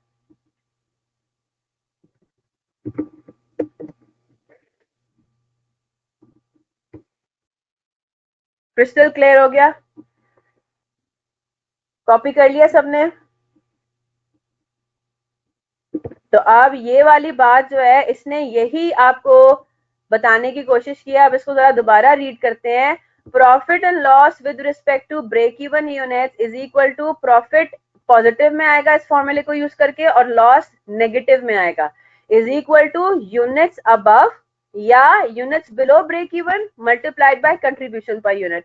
कंक्लूजन क्या होगा, at break even all fixed cost is absorbed, therefore contribution generated after break even will be profit and vice versa। वही वाली बात, 2000 यूनिट्स पे आपका सारे के सारे फिक्स कॉस्ट कवर हो गए, तो अब 2000 से यूनिट से ज्यादा अब आप जो और आगे बेचेंगे 2000 यूनिट्स के बाद जो सेल्स करेंगे, तो जितने भी यूनिट्स आप सेल करोगे उस पर जितना भी कंट्रीब्यूशन होगा, there will be no further cost to be covered, तो आपका वो सारा का सारा जेब में आएगा, वही आपका प्रॉफिट होगा। तो उस केस में क्या हो जाएगा, contribution is equal to net profit, ठीक है, because there is no fix cost in between. I hope that's clear, ठीक है। फिर आगे इन्होंने आपको यहाँ पे CS रेशियो लिखवाया है। कंट्रीब्यूशन टू सेल्स रेशियो को CM रेशियो भी कहते हैं, कंट्रीब्यूशन मार्जिन रेशियो, और profit volume ratio PV ratio. इसका फॉर्मूला क्या है, कंट्रीब्यूशन ओवर सेल्स इनटू 100। ये मैंने आपको बता दिया। यहाँ पे फॉर्मूले में आप contribution per unit over sales per unit भी ले सकते हैं, total contribution divided by total sales भी ले सकते हैं, और आगे इन्होंने ब्रैकेट में भी लिखा हुआ है can be computed on per unit और टोटल्स एट एनी लेवल, ठीक है। Break even computed by, break even number of units का मैंने अगेन आपको बता दिया है। ब्रेक इवन इन रुपीज आप एक तरीके से कैलकुलेट कर सकते हैं। ब्रेक इवन यूनिट्स, यहाँ पे जहाँ पे भी लिखा हुआ है ना ब्रेक इवन -NO, इसका मतलब है ब्रेक इवन के number of units, break even in units multiplied by selling price per unit, या fix cost over CS ratio. तो ये ब्रेक इवन इन रुपीज, ये मैंने फॉर्मूलाज आपको लिखवा दिए हैं, ठीक है। Sales to target profit and loss with respect to CS ratio is equal to target contribution over CS ratio, ठीक है। Reverse of CS ratio is variable cost to sales, अभी इसको हम देखते हैं। Target profit for shareholders is profit after tax. ये दो points अभी हमने डिस्कस करने हैं, हम क्वेश्चन के बाद करेंगे, ठीक है। एक सवाल है उसके अंदर प्रॉफिट आफ्टर टैक्स का डिस्कशन होगा, ठीक है। चले जी, अब एक जरा फुल फ्लेजेड क्वेश्चन हम कर लेते हैं, और वो है ओरिएंट स्टोर्स लिमिटेड का, ठीक है। ये क्या कह रहा है, Orient Stores Limited operates retail outlets at various petrol pumps across the city. The average monthly performance of these outlets is as under, ठीक है। average monthly performance उसने आपको बता दिया है कि हर outlet on an average sales कमाता है 1.5 मिलियन का, रेंट एक्सपेंस उसका होता है 50,000, और अदर फिक्स कॉस्ट होते हैं 1,50,000 के। OSL earns contribution margin of 15%। अब यहाँ पे उसने ग्रॉस प्रॉफिट के बारे में बात नहीं की, नेट प्रॉफिट के बारे में बात नहीं की, वो कंट्रीब्यूशन के बारे में बात कर रहा है, क्योंकि आपको पता है कि CVP और ब्रेक इवन एनालिसिस में हमें मार्जिनल कॉस्टिंग हमें नजर आ रहा है हर जगह पे, ठीक है। तो कंट्रीब्यूशन मार्जिन कमा रहा है वो 15% on items on which retail prices are printed. These items constitute 40% of the total sales। All other items are sold at the contribution margin of 25%। ये इन्होंने बेसिकली सिनेरियो बेसिस बिल्ड किया है, ठीक है। आपको शायद इस बात का अंदाजा हो, आपने कभी इस बात को नोट किया हो कि अगर आप किसी नेस्ले वगैरह की, I am not sure Nestle पे प्रिंट होता है या नहीं, मेरे ख्याल से होता है। अगर आप मल्टीनेशनल्स की प्रोडक्ट्स देखो, चेक कर लेना, वैसे I am not sure about it. आप ये देखोगे कि कुछ ऐसी प्रोडक्ट्स होते हैं जिनके ऊपर रिटेल प्राइस प्रिंट हुई हुई होती है ना। वरना नॉर्मली क्या होता है, आप दुकान वाले के पास जाते हो, आप दुकानदार को बोलते हो कि हाँ जी ये कितने का है, वो अपनी मर्जी से उसने प्राइस बोल देनी है 60 रुपीज। तो ये आप जरूर देखिएगा, काफी ऐसे प्रोडक्ट्स होते हैं जिनके ऊपर रिटेल प्राइस मेंशन्ड होती है, हम देखते ही नहीं है, उस पर लिखा होता है, कंपनी ने डेजिग्नेट किया होता है कि ये 45 रुपीज का बिकना चाहिए, लेकिन शॉपकीपर अपनी मर्जी से 60 रुपीज का बेच रहा होता है। तो वो जो एक्स्ट्रा पैसा है वो कंपनी को नहीं जाता, वो कंपनी को पता ही नहीं होता कि ये 60 रुपीज पे बिक रहा है, वो उसकी अपनी जेब में जाता है।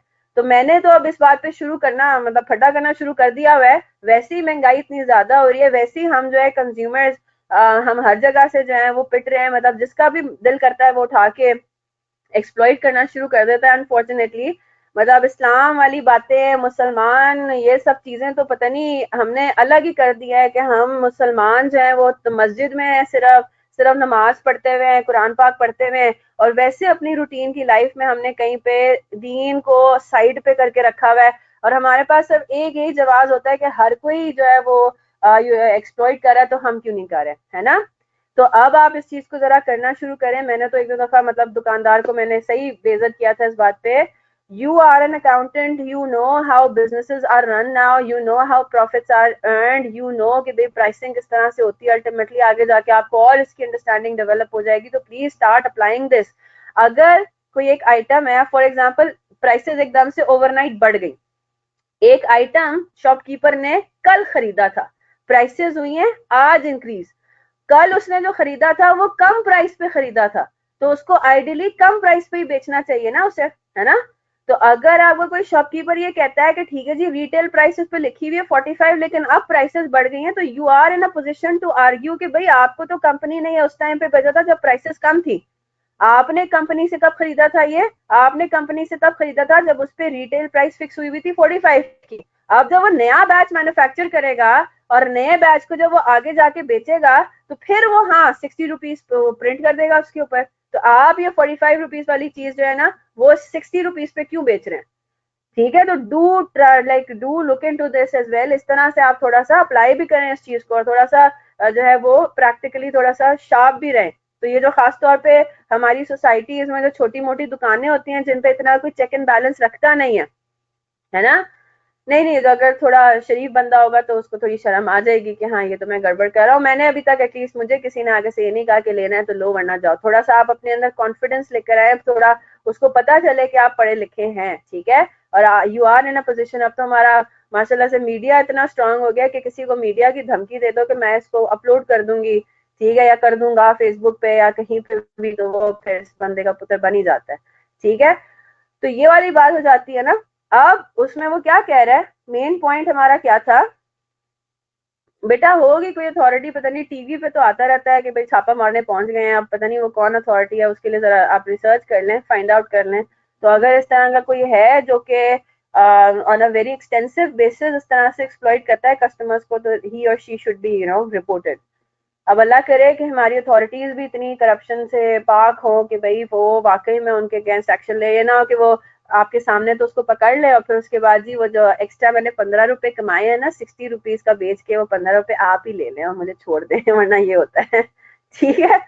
तो वो ये ना हो, वो उस पर अब हमें थोड़ा पक्का ट्रस्ट करना चाहिए पड़ेगा मेरे ख्याल से अपनी अथॉरिटीज पे, वरना क्वाइट ऑनेस्टली मेरा तो बिल्कुल भी जो है ना, पुलिस हो गई, with no offence to anyone, हो सकता है किसी के कोई पेरेंट या वो खुद भी जो है उनका पुलिस से कोई ताल्लुक हो या वैसी किसी अथॉरिटी से ताल्लुक हो, तो मैं किसी को ऑफेंड नहीं कर रही, लेकिन जनरली पब्लिक का ट्रस्ट जो है ना, जो शरीफ पब्लिक है, ठीक है, जिसको मौका नहीं मिलता, वो वाली जो पब्लिक है ना, वो अब ट्रस्ट जो है ना वो तो खत्म हो चुका है उसका अथॉरिटीज के ऊपर एटलीस्ट, ठीक है। तो आई होप इसमें कुछ होता हो। तो पॉइंट ये था, सिनेरियो उन्होंने यही बनाया हुआ है कि वो आइटम्स जिन पे रिटेल प्राइस प्रिंट होती है उस पे, क्योंकि देखें जाहिर सी बात है शॉपकीपर का भी तो कुछ प्रॉफिट होता है ना। अब अगर नेस्ले ने कहा है कि रिटेल प्राइस 45 रुपीज है, उसके ऊपर प्रिंट किया हुआ है, तो 45 रुपीज में से कुछ शॉपकीपर को भी जाएगा। मैंने आपको पहले भी बताया था कि प्राइसिंग इसी तरह से की जाती है ना, कि 45 रुपीज अल्टीमेटली, और हमने एक सवाल भी इसका किया हुआ है। तो अल्टीमेटली जो 45 रुपीज कस्टमर से हमें रिसीव होंगे, उसमें से फॉर एग्जांपल 5 रुपए शॉपकीपर को जाएंगे, बाकी सारे जो है वो बीच वाले मिडलमैन को जाके जाएंगे, और वो रियम्बर्स नहीं करेगा, लेकिन प्राइसिंग होती इस तरह से, एक बंदा दूसरे बंदे को इसी तरह से बेचता है आगे प्रॉफिट रख के, कि अल्टीमेटली कस्टमर को वो बिकेगा 45 पे, और इस तरीके से बिकेगा कि शॉपकीपर की जेब में जाएंगे 5 रुपए, उसने खरीदा होगा 40 पे और वो बेचेगा 45 पे। ठीक है, तो वो ये कह रहा है कि वो आइटम्स जिन पे रिटेल प्राइसेस प्रिंटेड है उन पे वो कंट्रीब्यूशन कमाता है 15 रुपए, और वो आइटम्स जिन पे रिटेल प्राइसेस प्रिंट नहीं हुई हुई, जिसपे वो अपनी मर्जी से प्राइस फॉर एग्जांपल सेट कर सकता है, वो कंट्रीब्यूशन मार्जिन उस पे वो कमाता है 25 रुपए का, 25% का। ठीक है, जिन आइटम्स पे रिटेल प्राइस प्रिंट होती है वो होता है 40% ऑफ द टोटल सेल्स। तो जितने भी प्रोडक्ट्स उसके पास हैं, ठीक है, उसके अंदर जो है वो 40% उसका वो वॉल्यूम बेसिकली आपको बता रहा है। ठीक है, आगे वो कह रहा है हम क्या है, हम ओरिएंट स्टोर्स लिमिटेड है। ठीक है, आपको पता है ना, जिस तरह पेट्रोल पंप्स पे जाओ तो वो एक छोटे मोटे वो टक शॉप टाइप की होती है, स्टॉप एंड गो टाइप का, है ना, तो ये बेसिकली हम लोग वो वाले काम करते हैं। ठीक है, we operate retail outlets at various petrol pumps. ठीक है, अब वो क्या कह रहा है, एक एंटिटी है सोहेब एंटरप्राइजेस, वो कोई पेट्रोल पंप वाला है।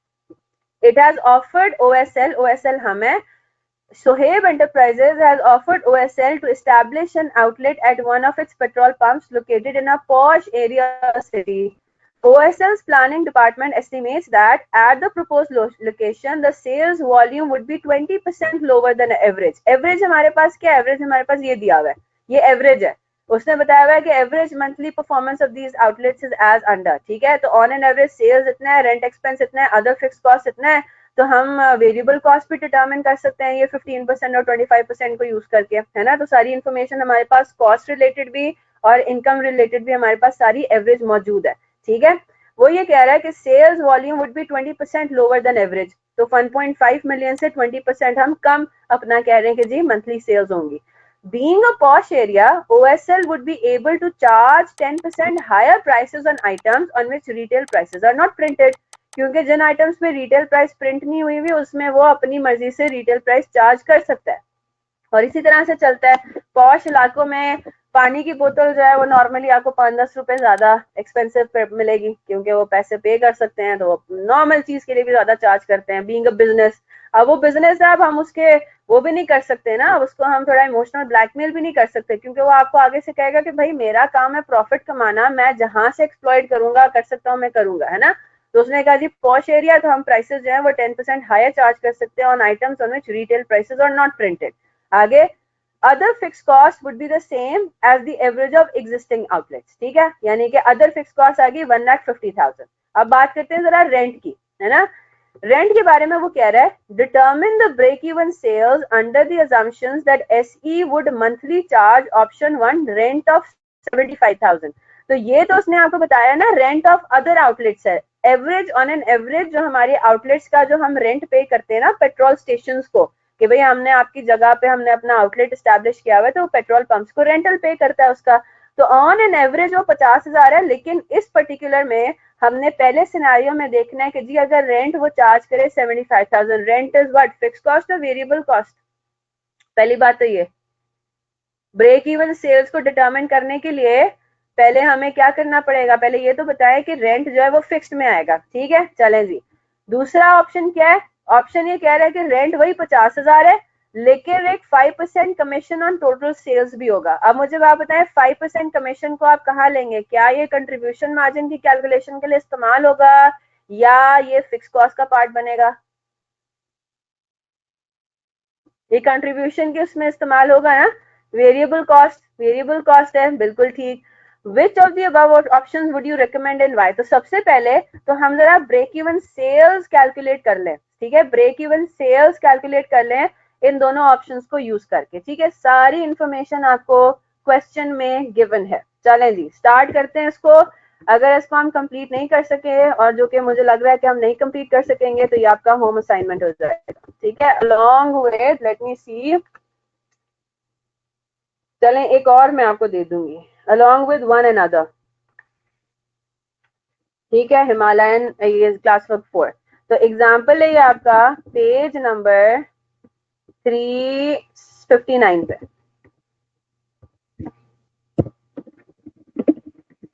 ठीक है, पैक हैंडबुक का। चलें जी, सबसे पहले हम जरा देखते हैं हमारा ऑप्शन नंबर 1 क्या है। ऑप्शन नंबर 1 ये है, ऑप्शन नंबर 1 में वो कह रहा है कि रेंट आपका है 75,000। ठीक है, चलें जी, सबसे पहले तो हम जरा अपना ब्रेक इवन सेल्स का फॉर्मूला लिख लेते हैं। ब्रेक इवन सेल्स के लिए आपको क्या चाहिए, टोटल फिक्स कॉस्ट है ना, डिवाइडेड बाय CS रेशियो। ठीक है,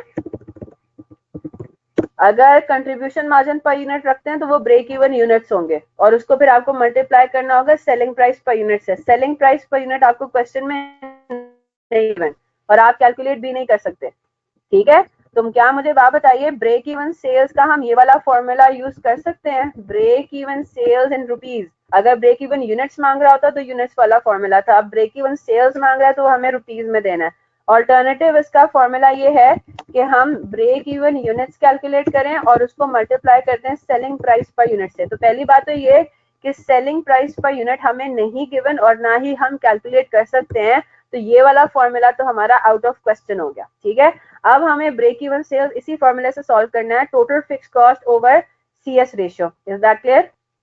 अच्छा जी, CS रेशियो का क्या फॉर्मूला है, मैं ये सारे इसलिए लिखवा रही हूँ क्योंकि पहली दफा हम देख रहे हैं तो किसी को कोई प्रॉब्लम ना हो। ठीक है, कंट्रीब्यूशन ओवर सेल्स, और आइडियली ये सेल्स होनी चाहिए ग्रॉस सेल्स, इसमें से कमीशन लेस नहीं होना चाहिए। ठीक है, लेकिन आई क्या आपने उसको डिफरेंट तरीके से सॉल्व किया हुआ है तो हम उसको भी देख लेंगे, मैं आपको समझा दूंगी वो। ठीक है, चलें जी, अब जरा ऑप्शन नंबर 1 पर आते हैं।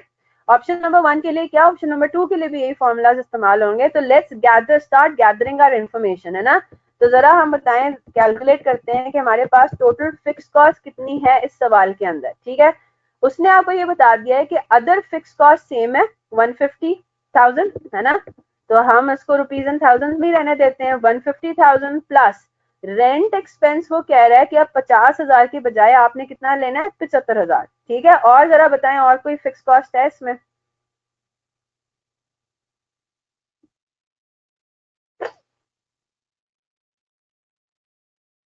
हाँ जी, is there any other fix cost in this question? Apparently not, है ना, there is no other fix cost. तो टोटल फिक्स कॉस्ट जो आपकी ऑप्शन नंबर 1 में आती है रुपीज एंड थाउजेंड्स में, वो आती है 225, या चाहे तो चलें इसको पूरा कर लें, पूरी अमाउंट लिख लें, 1,50,000 और 75,000। ठीक है, तो ये आपके पास आ गया 2,25,000 रुपीज। चले जी, खुद से जरा ट्राई कर ले, क्या ख्याल है, contribution to sales ratio, contribution over sales, 2 minute ले लें, नहीं ट्राई नहीं करना, चले मैं खुद खुद करवा देती हूँ, ताकि एटलीस्ट मैं चाह रही हूँ कि ये वाला ऑप्शन नंबर 1 जो है वो हम कर लें तो अच्छी बात है। फिर आप जो ऑप्शन नंबर 2 है वो आप खुद अटेम्प्ट करेंगे और मैं कल सॉल्व करवाऊंगी, क्योंकि ऑप्शन नंबर 2 में आई कैप से हमारा डिफरेंट आंसर आएगा, लेकिन आपने उसको अटेम्प्ट जरूर करना है खुद से। चलें जी, हमें दूसरी चीज क्या चाहिए, टोटल फिक्स कॉस्ट तो हमारे पास आ गया। ठीक है, अब हमें दूसरी चीज क्या चाहिए, अब हमें चाहिए contribution to sales ratio. Contribution to sales ratio के लिए आपको क्या चाहिए, total contribution over total sales, या contribution per unit divide by sales per unit. तो पर यूनिट हम जान ही सकते हैं। ठीक है, तो total contribution over total sales ले लेंगे। चले जी, अब जरा मुझे बताएं टोटल कंट्रीब्यूशन क्या आता है आपके पास जी।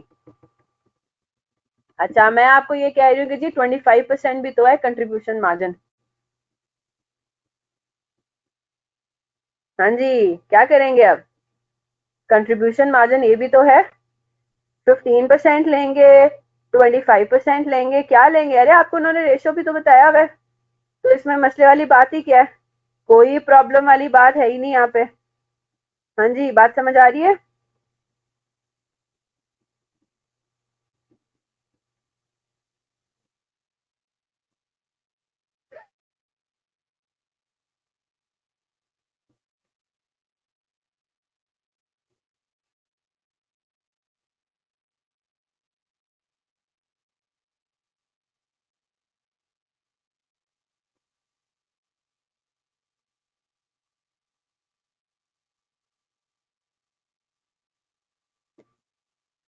तो कैसे करेंगे इसको, पहली बात तो ये, टोटल कंट्रीब्यूशन कैलकुलेट करने के लिए अब हमारे पास दो टाइप्स ऑफ सेल्स आ गई है ना। एक आपके पास है विद रिटेल प्राइसेस, जी बिल्कुल ठीक है, विद रिटेल प्राइसेस प्रिंटेड, ठीक है, विद प्रिंटेड रिटेल प्राइसेस।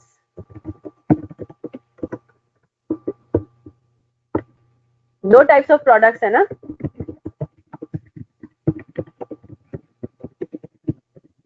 ठीक है। तो with retail printed retail prices और विदाउट प्रिंटेड रिटेल प्राइसेस, तो टोटल कंट्रीब्यूशन हमें चाहिए दोनों टाइप्स ऑफ कैटेगरीज का, तो जरा हम कैलकुलेट करते हैं। उसने आपको ये बताया हुआ है कि जो आइटम्स जिन पे रिटेल प्राइसेस प्रिंटेड है, ठीक है, उनका जो रेशियो है वो 40% है, ठीक है। अब मेरी बात एक गौर से सुनिएगा, एक तो ये हो गया 1.5 मिलियन का, इसका मतलब है 40% हमारा ये वाली सेल्स हो गई जिन पे रिटेल प्राइसेस प्रिंटेड होते हैं। लेकिन हमने एक और बात का ख्याल रखना है, उसने आपको ये भी बता दिया है कि sales volume would be 20% lower than average. तो जरा इधर आते हैं, ठीक है। हमारे पास सेल्स क्या बनता है विद प्रिंटेड रिटेल प्राइसेस का, 1.5 मिलियन का 40% वो कह रहा है कि वो प्रोडक्ट्स होते हैं जिन पे रिटेल प्राइसेस प्रिंट हुई होती हैं, है ना। लेकिन मसला क्या है, मसला ये है कि सेल्स वॉल्यूम भी आपका डिक्रीज किया, तो हमें इसको 80% भी फर्दर करना पड़ेगा। इस पर्टिकुलर आउटलेट पे ओवरऑल सेल्स वॉल्यूम आपका 20% कम भी तो हो रहा है। तो इसका मतलब ये हुआ कि जो हमारी प्रिंटेड रिटेल प्राइसेस हैं 1.5 मिलियन का ऑन एन एवरेज तो बनता है 6 लाख, लेकिन आपको पता है कि 20% आपका वॉल्यूम में भी डिक्रीज आना है इस आउटलेट के ऊपर। इसका मतलब ये हुआ कि वो 6 लाख सेल नहीं होगी, बल्कि कितनी सेल होगी, 4,80,000। यहां तक बात क्लियर हो गई। तो ये तो आपका हो गया पहली कैटेगरी की वर्किंग। अब हम आते हैं विदाउट प्रिंटेड रिटेल प्राइसेस पे, ठीक है। वो प्रोडक्ट्स जिन पे रिटेल प्राइस प्रिंट नहीं हुई। पहली बात तो ये कि वो 1.5 मिलियन का 60% है, ये बात भी सबको समझ में आ गई है ना। अच्छा, ये वाला वॉल्यूम भी 80% हमें करना है, क्योंकि वो कह रहा है कि ओवरऑल सेल्स वॉल्यूम आपका 20% से डिक्रीज होना है, तो दोनों कैटेगरीज में डिक्रीज होगा ना। अच्छा, फिर इसमें एक और चीज भी है, और वो क्या है, being a posh area OSL would be able to charge 10% higher prices on items on which retail prices are not printed। तो इसका क्या मतलब हुआ, हमारा इस पे 110% भी होगा, 1.1, बिल्कुल ठीक। तो अब हमारे पास क्या आता है, विदाउट प्रिंटेड रिटेल प्राइसेस वाली प्रोडक्ट पे सेल्स की अमाउंट कितनी निकलती है, 1.5 million multiplied by 60% multiplied by 80%, ठीक है। ये तो सारा डिक्रीज के हिसाब से था, multiplied by 110%। Is that clear, yes और नो। 7,92,000। यहां तक बात सबको क्रिस्टल क्लियर हो गई। अब मुझे एक टोटल कंट्रीब्यूशन के लिए क्या चाहिए, अब आपको ये बात पता है, क्या बात पता है कि प्रिंटेड रिटेल प्राइसेस पे कंट्रीब्यूशन मार्जिन का रेशियो अलग है, विदाउट प्रिंटेड पे अलग है। तो आपको हर हाल में सेपरेट करके ही वेरिएबल कॉस्ट मतलब कंट्रीब्यूशन मार्जिन कैलकुलेट करना है, ठीक है। अब हमने इसमें से क्या लेस करना है, वेरिएबल कॉस्ट लेस करनी है ना। वेरिएबल कॉस्ट लेस करेंगे तो हमारे पास क्या आएगा, कंट्रीब्यूशन मार्जिन आ जाएगा। हम वैसे तो इसको डायरेक्टली भी कर सकते हैं, लेकिन अब हम डायरेक्टली नहीं करेंगे, उसकी एक वजह है, क्या वजह है वो भी हम देखते हैं। अच्छा बेटा, 110% अगर प्राइस इंक्रीज है तो मुझे आप बताएं ये अमाउंट इन रुपीज ही तो है। मैं अगर 10 रुपए से अपनी प्राइस बढ़ा देती हूँ तो मेरी अल्टीमेट सेलिंग प्राइस पे फर्क नहीं पड़ेगा, अल्टीमेट सेल्स रेवेन्यू पे नहीं फर्क पड़ेगा, सेल्स की अमाउंट है ना ये। 20% मैंने वॉल्यूम कम किया, 20% मेरे नंबर ऑफ यूनिट्स कम हो गए, उससे मेरा सेल्स रेवेन्यू भी 20% कम हो जाएगा। मैंने सेलिंग प्राइस पर यूनिट 10% से बढ़ा दी तो मेरी अल्टीमेट सेल्स रेवेन्यू भी तो बढ़ेगा 10% से। तो दोनों का इफेक्ट मैंने इनकॉर्पोरेट कर लिया इसमें, ठीक है। चलें, अब हम आते हैं जरा वेरिएबल कॉस्ट के ऊपर। सबसे पहले हम आ जाते हैं इस पे, विद प्रिंटेड रिटेल प्राइसेस, ठीक है। विद प्रिंटेड रिटेल प्राइसेस पर आ जाते हैं। नहीं बेटा, रुपीज है, ये सेल्स इन रुपीज है, सारी अमाउंट्स यहाँ पे ये रुपीज में कैलकुलेट हो रही है ना। 1.5 मिलियन रुपीज से हमने काम शुरू किया ना, 1.5 million is total sales revenue on an average of every outlet, ठीक है। तो ये सारी अमाउंट्स रुपीज में है, these are not in units. Units तो आपको दिए हुए ही नहीं है ना, इसीलिए तो हम पर यूनिट वाला कोई भी फॉर्मूला इस्तेमाल नहीं करेंगे। अच्छा जनाब, अब हम आते हैं जरा वेरिएबल कॉस्ट के ऊपर और हम अपना बेसिस बनाते हैं एवरेज इन्फॉर्मेशन को, ठीक है। अब वो ये कह रहा है OSL earns contribution margin of 15% on items on which retail prices are printed, ठीक है। तो मैं अगर ये बात कहूँ कि मेरी जो है वो सेल्स है 4,80,000, ठीक है, मैंने इसमें कुछ चेंज नहीं किया, सिर्फ मेरा सेल्स वॉल्यूम डिक्रीज हुआ तो मेरी सेल्स भी डिक्रीज हो गई, तो मेरा जाहिर सी बात है मेरा वेरिएबल कॉस्ट भी उसी हिसाब से वो डायरेक्टली प्रोपोर्शनल है, ठीक है।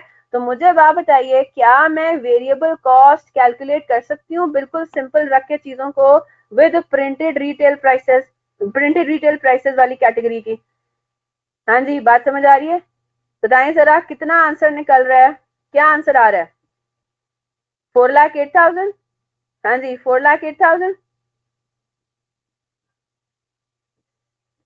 आपने सिंपल क्या लिया, 15% उस पर आपने अप्लाई कर दिया ना। चलें जी, वेरी गुड।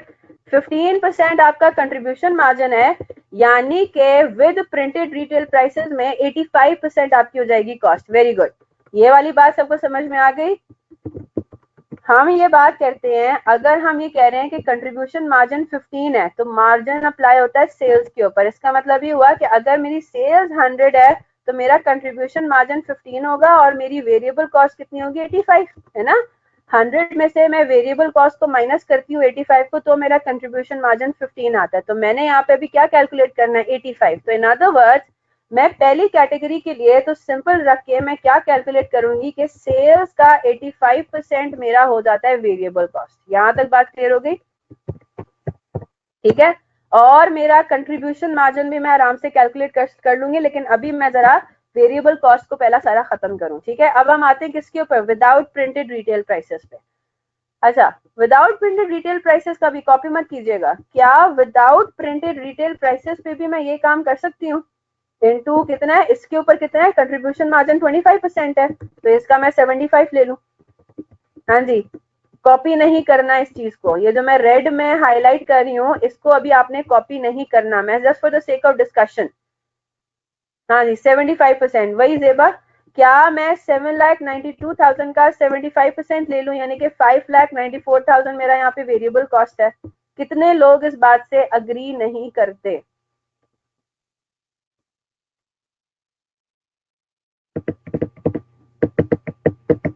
हाँ जी, कितने लोग इस बात से एग्री नहीं करते? कोई भी, सारे कह रहे हैं ठीक है ये। अच्छा, अब मैं जरा इसमें आपको एक बात बताती हूँ, जिन प्रोडक्ट्स के ऊपर आपने रिटेल प्राइसेस प्रिंट की थी ना, उनकी सेलिंग प्राइस पर यूनिट पे आपने कोई चेंज लेकर आए थे, ना वेरिएबल कॉस्ट पर यूनिट पे चेंज लेकर आए थे, जो कि ऑन एन एवरेज जो आपका चल रहा होता है, ठीक है। जो आइटम्स जिन पे आप प्रिंट नहीं करते रिटेल प्राइसेस पे, उनकी आप सेलिंग प्राइस चेंज नहीं कर रहे हो एवरेज से। अब मेरी बात जरा गौर से सुनिएगा, इस पर्टिकुलर आउटलेट पे क्या मेरा कंट्रीब्यूशन मार्जिन 25% ही अर्न होगा? फिर नहीं ना। इस पर्टिकुलर आउटलेट पे मैंने सेलिंग प्राइस पर यूनिट बढ़ा दी है, वेरिएबल कॉस्ट मेरा सेम है, तो मेरा इसका मतलब ये हुआ compare to the other outlets मेरा contribution margin is not going to be 25% on this particular outlet. तो मेरा सवाल उठता है, तो फिर हम कैसे कैलकुलेट करें वेरिएबल कॉस्ट? फिर हम इस तरह कैलकुलेट करेंगे, मेरी बात गौर से सुनिएगा, अगर मैं प्राइस चेंज ना करती, अगर मैं प्राइस चेंज ना करती तो इसकी सेल्स वैल्यू कितनी होनी थी, ये है ना।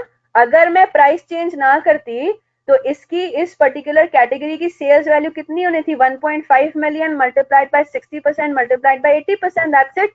सेलिंग प्राइस पर यूनिट मैंने नहीं बढ़ाई, 110 मैंने नहीं किया। अब अगर इस अमाउंट के ऊपर मैं 75% अप्लाई करूंगी तो मेरे पास इस कैटेगरी की करेक्ट कॉस्ट ऑफ सेल्स आ जाएगी।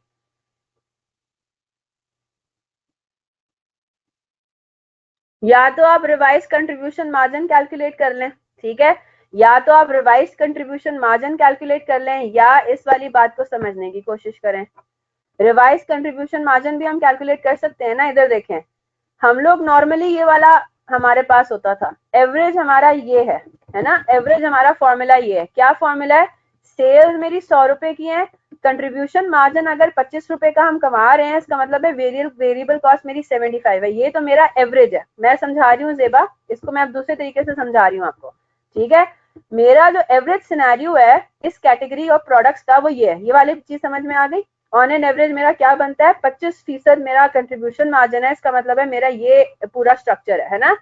75 रुपीज की मेरी वेरिएबल कॉस्ट होती है, 100 रुपीज की सेल्स होती है, तो मैं कंट्रीब्यूशन मार्जिन कमा पाती हूँ कितना, 25% ऑफ सेल्स। ठीक है, 25% मेरा कंट्रीब्यूशन मार्जिन है। अब आपको वो ये कह रहा है कि ये जो सुहेब इंटरप्राइजेज वाला जो आउटलेट है, ठीक है, एसई आउटलेट जो है, अब इसके अंदर क्या हो रहा है, मैं अपनी सेल्स वैल्यू 110 कर रही हूँ। Is that clear? Sales value मैंने कितनी कर दी, 110, मैंने 10% से बढ़ा दी। मुझे ये बात बताइए, वेरिएबल कॉस्ट मेरी कितनी होगी, वो मेरी वही 75 ही रहेगी। बात समझ आ रही है? वेरिएबल कॉस्ट मेरी कितनी है, वो तो मेरी 75 ही है, मैं तो अपनी सिर्फ सेलिंग प्राइस बढ़ा रही हूँ। तो एक यूनिट जिसकी वेरिएबल कॉस्ट मुझे हर जगह 75 ही पड़ती है, बाकी आउटलेट्स पे मैं वो 100 रुपए का बेच रही हूँ और एसई आउटलेट पे मैं 110 का बेच रही हूँ, यानी कि एसई आउटलेट में मेरा कंट्रीब्यूशन मार्जिन 25% के बजाय 35% है, 35% है। तो या तो आप इसको इस तरह इस्तेमाल कर लें, कैलकुलेट कर लें। तो मैं इसको किस तरह से कैलकुलेट कर सकती हूँ, इसका मतलब ये हुआ कि 7,92,000 पे मेरा कितना परसेंट बनता है, हाँ जी, मेरा क्या परसेंटेज बनेगा, वेरिएबल कॉस्ट का परसेंटेज कितना बनेगा। नहीं जनाब, कमीशन वाला तो ऑप्शन 2 है।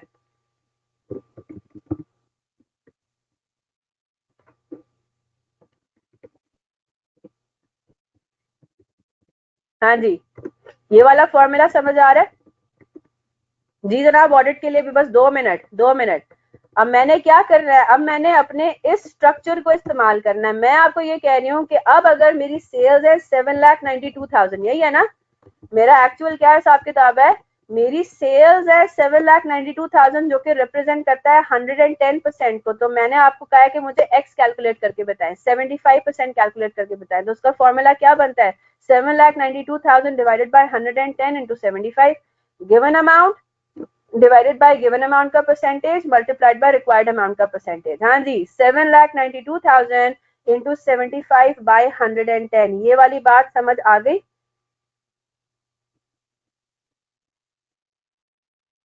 तो क्या आंसर आता है आपका, अब ये आंसर आपका सही है, 7,92,000 मल्टीप्लाइड बाय 75 ओवर 110। इसको इसी तरह से सॉल्व करना है। ठीक है, दूसरा जो चीज है जो मैंने पहले लिखवाई थी वो भी एक ऑल्टरनेट है, लेकिन अगर वो समझ आ जाता है तो गुड, नहीं आता तो खैर है। Is that clear? हो गया, कंट्रीब्यूशन मार्जिन हो गया, टोटल कंट्रीब्यूशन मार्जिन आपका हो जाएगा। अब टोटल कंट्रीब्यूशन मार्जिन आ गया, टोटल सेल्स आपको पता है, सीएस रेशियो कैलकुलेट कर लेंगे, सीएस रेशियो एक ही कैलकुलेट होगा। ठीक है, चलें इसको जरा कंप्लीट कीजिएगा। ऑप्शन नंबर 2 को आपने कंप्लीट करना है। ऑप्शन नंबर 1 की तो सारी चीजें आ गई। सेल्स का टोटल है 1272, टोटल कंट्रीब्यूशन मार्जिन कितना है, ये आपके पास इंडिविजुअल कैटेगरीज का कंट्रीब्यूशन मार्जिन है, हमने टोटल लेना है 72 प्लस 2,52,000, 3,24,000 टोटल सीएम है। तो सीएस रेशियो आपका क्या बनता है, कंट्रीब्यूशन 324,000 ओवर सेल्स 1272,000। हाँ जी, क्या आंसर आ रहा है, 3,24,000 डिवाइडेड बाय 1272 इंटू 100, ये आता है तकरीबन आपका 25.47%। ठीक है, 25.47% है, 0.2547 ले लें। तो अब आपके पास क्या आपने कैलकुलेट करना था, आपने कैलकुलेट करना था break even sales. Break even sales के लिए फिक्स कॉस्ट पता है, सीएस रेशियो पता है, तो आपके पास आ गया break even sales in rupees कितनी हो जाएंगी। Break even sales in rupees है आपके पास, टोटल फिक्स कॉस्ट है 2,52,000 डिवाइडेड बाय 25.47%। क्या आंसर आ रहा है,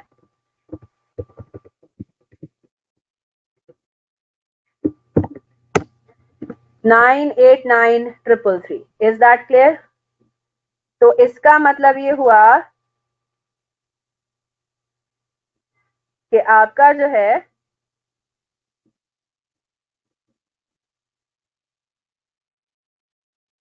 $989,333 आप ब्रेक इवन सेल्स करते हो, तो आपके पास मतलब इस लेवल पे आपके पास ब्रेक इवन का लेवल अचीव हो जाता है। यहां तक बात क्लियर हो गई?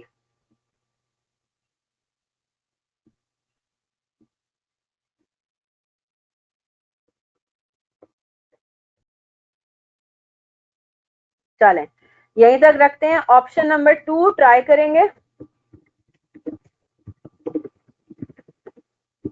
ठीक है, ये आपका होम असाइनमेंट है, कल इंशाल्लाह इसको मैं डिस्कस करूंगी। और एक और आपका होम असाइनमेंट है class work number 2। Class work number 2 आप आराम से सॉल्व कर लेंगे। ठीक है, तो 2 होम असाइनमेंट्स मैं आपको अभी दे रही हूँ। वैसे तो मैं चाह रही थी कि मैं एक फुल फ्लेजेड एक और सवाल दे दूं, लेकिन अब ये 2 होम असाइनमेंट्स है। कल हम टारगेट करेंगे ज्यादा क्वेश्चंस बड़े वाले के ऊपर। अब हम आ रहे हैं तो इंशाल्लाह अब हमारी स्पीड भी थोड़ी बढ़ जाएगी। बेसिक कॉन्सेप्ट सब हमने सारे कर लिए हैं सिवाय मार्जिन ऑफ सेफ्टी के। ठीक है, तो 2 होम असाइनमेंट्स हैं। You have to try solving option 2 of this example and class work number 2 तो हो ही जाना चाहिए। छोटा सा सवाल है।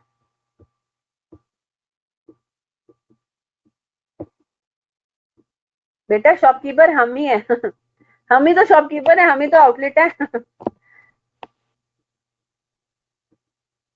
ओ अच्छा, आप सवाल की बात कर रहे हो, प्रैक्टिकल बात कर रहे हो?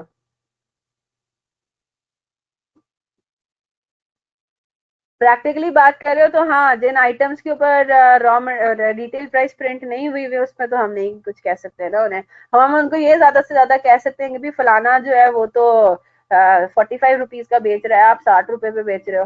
तो उसकी जस्टिफिकेशन में उसके पास और भी बहुत उन्हें कहेंगे कि भाई देखे हमें ही महंगा पड़ा था, हम तो नहीं अब जस्टिफाई कर सकते ना उस बात को। तो बिल्कुल उसमें हम नहीं कर सकते। हाँ, फिर ये कि सस्ती वाली जगह पे जाए यही हो सकता है फिर आप जहाँ से सस्ता मिल रहा है वहां से खरीदें। थोड़ा कंज्यूमर्स को भी ना मेहनत करनी पड़ेगी इस सारे ट्रेंड को तोड़ने की। हमारा मसला यही है ना, अब हमारे घर के नजदीक है वो तो हम उधर ही चले जाते हैं, भले वो महंगी चीज ही क्यों ना बेच रहा हो। चीज वही होनी है, पानी की बोतल है, पानी की बोतल वही है।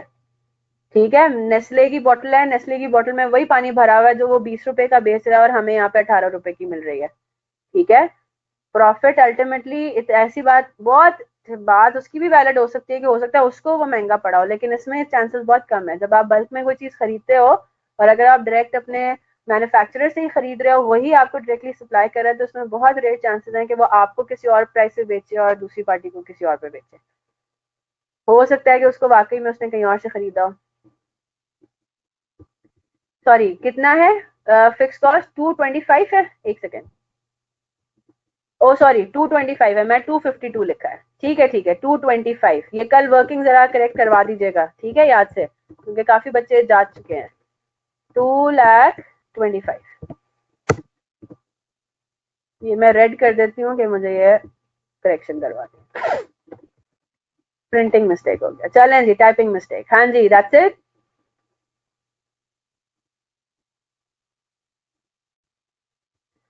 चलें जनाब, इंशाल्लाह कल मुलाकात होती है। Till then take care of yourselves, अल्लाह हाफिज।